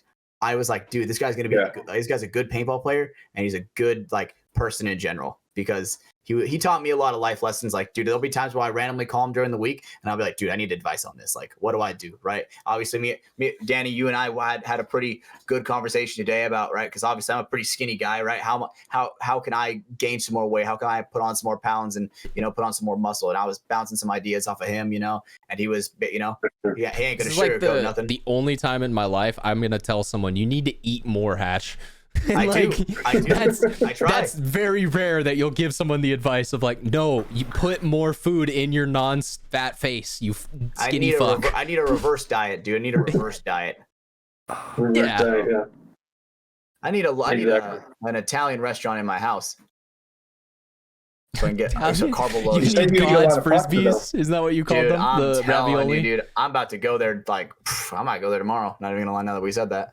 What was the name of that place? Wasn't it like Aldi's or something? Andiamo's, bro. You almost had me there. I almost had it. Oh, it's shit. called Andiamo's, dude. That place good. is so good, bro. Their raviolis, dude. God's frisbees. Like full diameter of my mustache, without a doubt. Oh, damn. So good, dude. Dude, we're gonna, there's gonna be one point where we're all gonna have to be sitting in Aldiamo's eating, ravioli together. That's gonna have to be a scene at some point. Legitimately, I might try to maybe pre-order some from GameStop style and be like, yo, dude, I'm taking some up to Sacramento. Give me a full ass tin, and then maybe on a sleepover night I bring a full tin of God's frisbees. That'd be pretty fire. We make a solar oven at the field to heat them up. But that would suck because then they're not as fresh. Because then I would be able to get we you have guys to go the full down there. experience. We got to go down there. I don't want to say you guys have to. I want to try to get you guys some up there. But dude, you guys almost low-key have Well, to this come is back. It's almost so sounding good. like the legend of the the Pepsi Freeze or the Diet Dr. Pepper dude. Freeze, because I still have not experienced one of those, and I've been hearing I'll bring about it- it for never seen years. one. I'll bring it up. I'll bring one. Somehow up for you, Ryan, if Logan you has want. had one, and I haven't. Yeah, I'll bring one up if you're being serious. I don't definitely know. want It to try sounds- one. I want to try one for sure. Dude, no joke. If you look it up on Urban Dictionary, if you look up Pepsi Freeze, the only place to get it, the This only is place to Hatch's get it. claim. I'm telling Brando, Jamie Brando, hit it. Look up Jamie Pepsi Freeze. Brando. Look it up Pepsi Freeze on the Urban Dictionary. I It's want you young to see what it Brando. says. Get it right, all right? Like, no joke, it's gonna say the old gas station because it's gone through so many, like it's gone through like Shell, Valero, Texaco, like all these different like Is it being like brought out. it just gets bought out by a new owner, Yes. kind of? Yeah. Yes. What the fuck? Yeah. Wait, he was right? Yeah. What the I'm fuck? telling you, dude. That's I'm crazy. They are, telling on, you. they are only found. Oh wow. Okay. Oh, you were almost gonna dox him there because it was gonna be very No, specific. Oh why don't shit! you read I saw his catch. Like, all right, well, hey, if you go to Urban Dictionary, you can find out what town Hatch lives in. No, you're good. You got experience on Diamos, dude. It's right down the street. You're good. All right, fuck yeah, small town type shit. Well, there is a couple other topics I wanted to bring up tonight. We definitely appreciate D coming around, telling us a lot about his past man, and Danny. kind of current endeavors. for But catching up with kind of the other stuff going on in the paintball world, we got to give a shout out to USA Paintball. Every single team won their division, which includes Sweet. our little young killer, Captain Evan, brought the U16s to a victory. So I'll get that nice salute. Horns, round of applause for America. Wait, round of applause didn't come in. I just cleared it off my board. Fuck, I fucked everything up. Damn it, All right. we need a don't have a bald round of eagle sound. applause, but at some Congrats, point he Evan. will get his. him a So round yeah, of applause congrats, right congrats. Good job, Evan. Happy for you, but also, I mean, good job to the other teams, women's U19, the men's team, and the masters team. Paintball. That's a goal line one day, bro. It's to America, that's represent like USA. we're good at it. Hell yeah. Fuck everyone else. I like that Hormesis video that with Alex Frazier. He's like, dude, good thing we got the fuck out of here. That was an awesome speech. I like that one a lot. You guys saw that one, right? With the I Hormesis. haven't watched most of that Hormesis one stuff was pretty recently. good. I'm gonna be honest. Dylan spoiled me because he put out some of the like best just like tour vlogs and stuff about Hormesis recently, and then I watched some stuff after it, and I'm like, I miss Dylan's content. I want more of that. So I'm a little spoiled, but I'll have to jump in and check those out. I think Philip Anchors Away is the guy behind those videos recently. He always does an amazing job. I love some of his cinematography. It's just absolutely beautiful. So yeah, no, he's yeah, cool. All right. Well, that's kind of the other stuff. I mean, I didn't really pay attention to much else of the NXL European event. I know, didn't the Tauntauns end up winning? So They shout did. out Axel. He gets to play without his team again in the Hey, shout out Nations to Cup Axel's this year. dad. Shout out to Axel's fucking The dad. real MVP. Yeah, Oliver Goodine, that's your guys' Oliver, goat. straight. That guy is a different breed of man. Just win. Just win. I will never forget that. Just Win. How can you lose that game after that? You can't. That was the one game we did win. I'm pretty sure though. So Well, you know. and another kind of dope thing, talking about winning, kind of having that swag. Hatch, can you go ahead and drop your little kind of video tease on the show? Because I think, do you have it queued up? I'm not sure. I don't have it queued up, but you know what? I'll email it to you, Ryan, so you can get like the highest quality possible. I was gonna if say you that's want. fine. I'm gonna dump it in the show right here, so I'm gonna put a little time code for myself. But you guys, if you're watching the video show, you're looking at Hatch's new mask. Why don't you talk us through it, brother? So basically, everybody's dream growing up, playing Halo, dude, was to be the Master Chief, right? And I wanted to It make was. a thing of my own. Fun fact: Where- a science project I did in like 3rd grade, we called Master Chief. Yeah, I'm a fucking nerd. All right, Yeah, hell keep yeah. going. I actually have such a funny story. I'm so fucked up for this after, but okay, this is gonna be so good. Hey, I'm gonna use the restroom real quick. Absolutely, No problem. No problem. So, I always wanted to feel like that nostalgic feel of playing Halo, and honestly creating that meme the other day where it was like how you look versus how you feel. I get to feel a little bit cooler, I got a custom 1-of-1 SLR made by Paul Stoller, Squll Headwear himself. And it is a beautiful beauty. I can't even imagine what it's going to look like in the sun. It looks so good, even in the shadows. Did you see? So in that video, he sent it. He put some of it in the sun, Yeah. and the green coming through. It was so My good, God, dude. bro, it looks beautiful. I Absolutely cannot great wait. job. Paul hit it So, out of the park. But I'm excited. We're gonna get a sick video of that. yeah, that's why the thumbnail on tonight's episode is called Hatch Thinks He's Master Chief, because well, he's now officially Master Chief. He's taken that honestly, meme bro, as far as he could take it. Dude. He's got the gold reflective with the green. almost want to take it farther, bro. It looks so good with that. How are you lens. going to take it farther? I almost want to get a fucking tattoo, bro. A Halo tattoo. That I have would like be dope. so many That'd be fucking ideas, bro. I have so many ideas. You know, I think not necessarily like video game tattoos, but tattoos about stuff that like you're really passionate about. Like, let's say you had a book series or some shit that you've loved your whole life. Like, I think those are always really cool because it's like, I agree. hey, I like this shit. You know, yeah, I'm kind of a nerd, but I'm gonna rock it on my body. I like that. Yeah, plus it's like, who gives a shit, right? If people think I'm a nerd, if people think I'm a nerd, whatever. It's not. If you didn't play Halo when you were younger, bro, what is going on? Like, you just didn't have a childhood, and you're straight up, lying. You know, like I remember, dude, playing the end of Halo Reach, dude, feeling so crushed. Oh. You know, dude, seeing Emil, dude. Yeah, no, Halo Reach is brutal. Because we were fucking hurt, 14 years old, and then hey, Fighting what's off an this empire mission at 14. objective? It just says survive. Where do I go? You don't go anywhere. There's no rescue coming, buddy. That was such a hard experience to deal with as a 14-year-old. You're like, it's like, dude, why is my mask? Why is it cracking? Yeah, why is my shield not coming back? Like, what's going on? Oh shit, dude. So me and Logan recently played through that on Legendaries, and that was so much fun. Such a reliving nostalgia. I think I've asked you this before. Was it Lasso or just Legendary? Not Lasso, dude. He can't hang with fucking Lasso. Hard, bro. That's so wild, dude. Legendary, but me and Logan all skulls on. Yeah, me and Logan are actually playing through all of the Halos again. We're on the original Halo 1 remastered. Combat Evolved, right? Isn't that what we're like halfway through that one, so it's gonna be sick. I'm excited for Halo 2, you know, give you a little update on that. So fuck yeah. All right. That's well, cool. Hatch is balls deep in Master Chief world right now. So yeah, I just wanted to get, bring the mask out on the show and give you a little reveal for that because I think it was sick. The other thing tonight that we need to announce is we got a new Instagram for the show.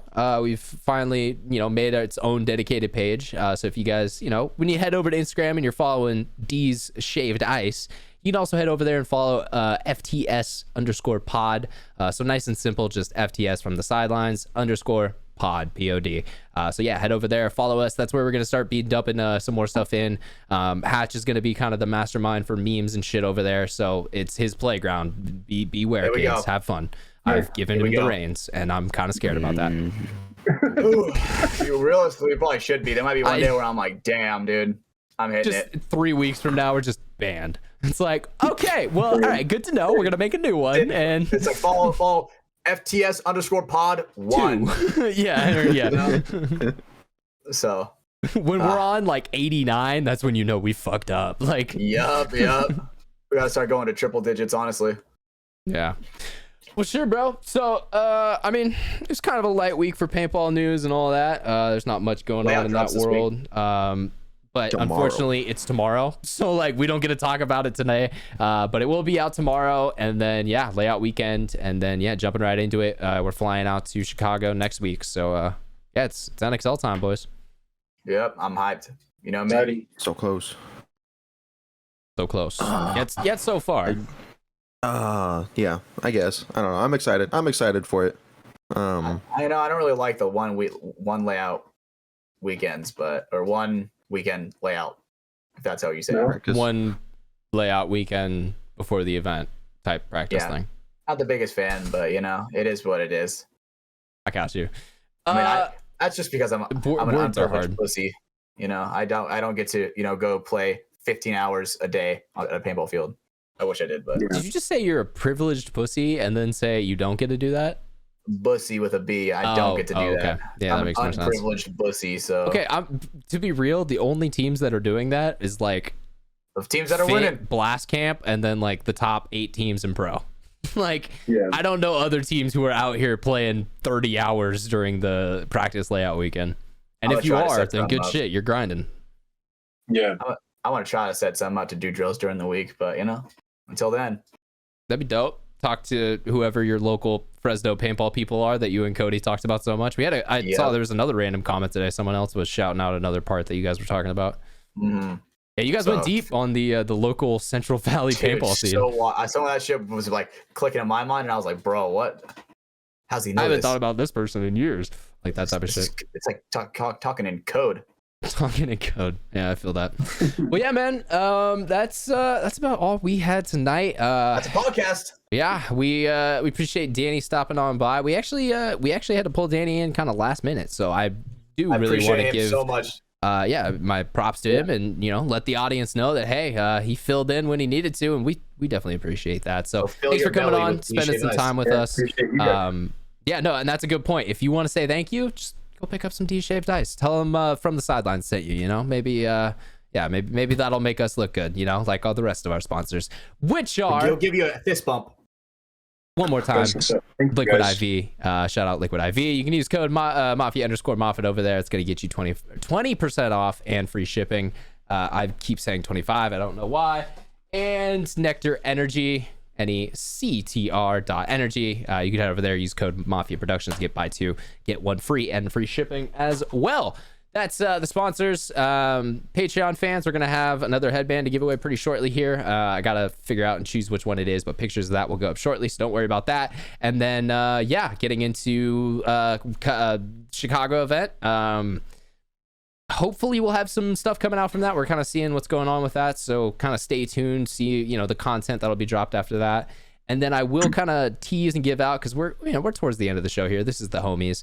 On the Patreon side of things, we are going to start to do kind of a Mystery Science Theater style video.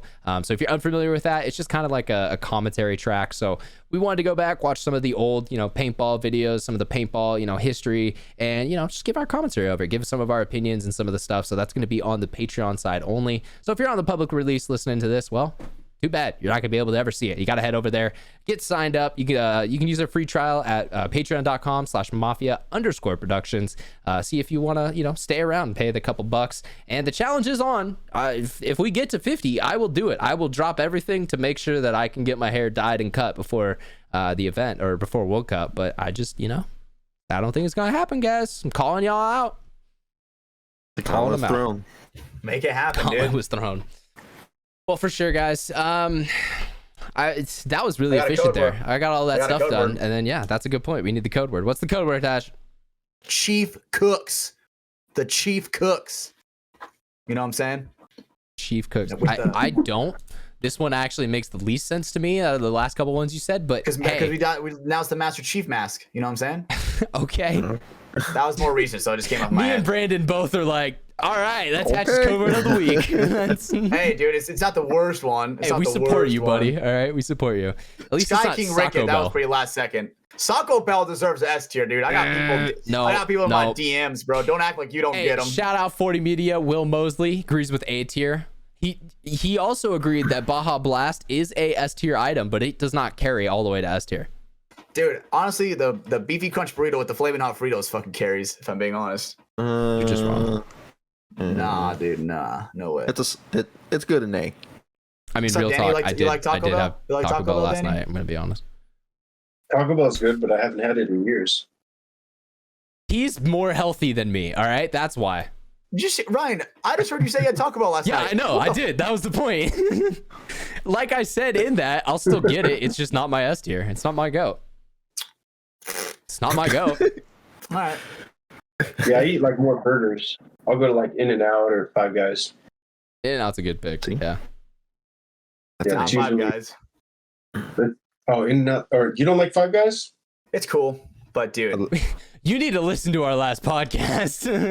We had literally a fast food tier list where we put like every fast food station in like different like categories. Yeah, so we broke down really? all of our I gotta go opinions. back So to if any of our regular guests or regular listeners are probably like, God, they just mentioned this. But yeah, no. So Five Guys we think is fire, but for the price and for the inconvenience of having to go in and get all of it, it comes down a couple points for that. But it's okay. It's not bad. It's not bad. I'll eat it.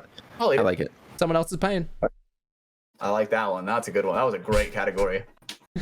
But yeah, so anyone out there in the audience, if you haven't heard that yet, go back, watch the last episode. Stay tuned for all the content that's going to be coming out in the future. Hit up the Patreon. Shout out Liquid IV and NECTR one more time. We appreciate those guys. And also, last thing I haven't mentioned so far tonight is the merchandise. You can head over to XXV the label. That's going to be underneath the description as well. But xxvthelabel.com. That's where you're going to be able to find our merchandise collection at. So yeah.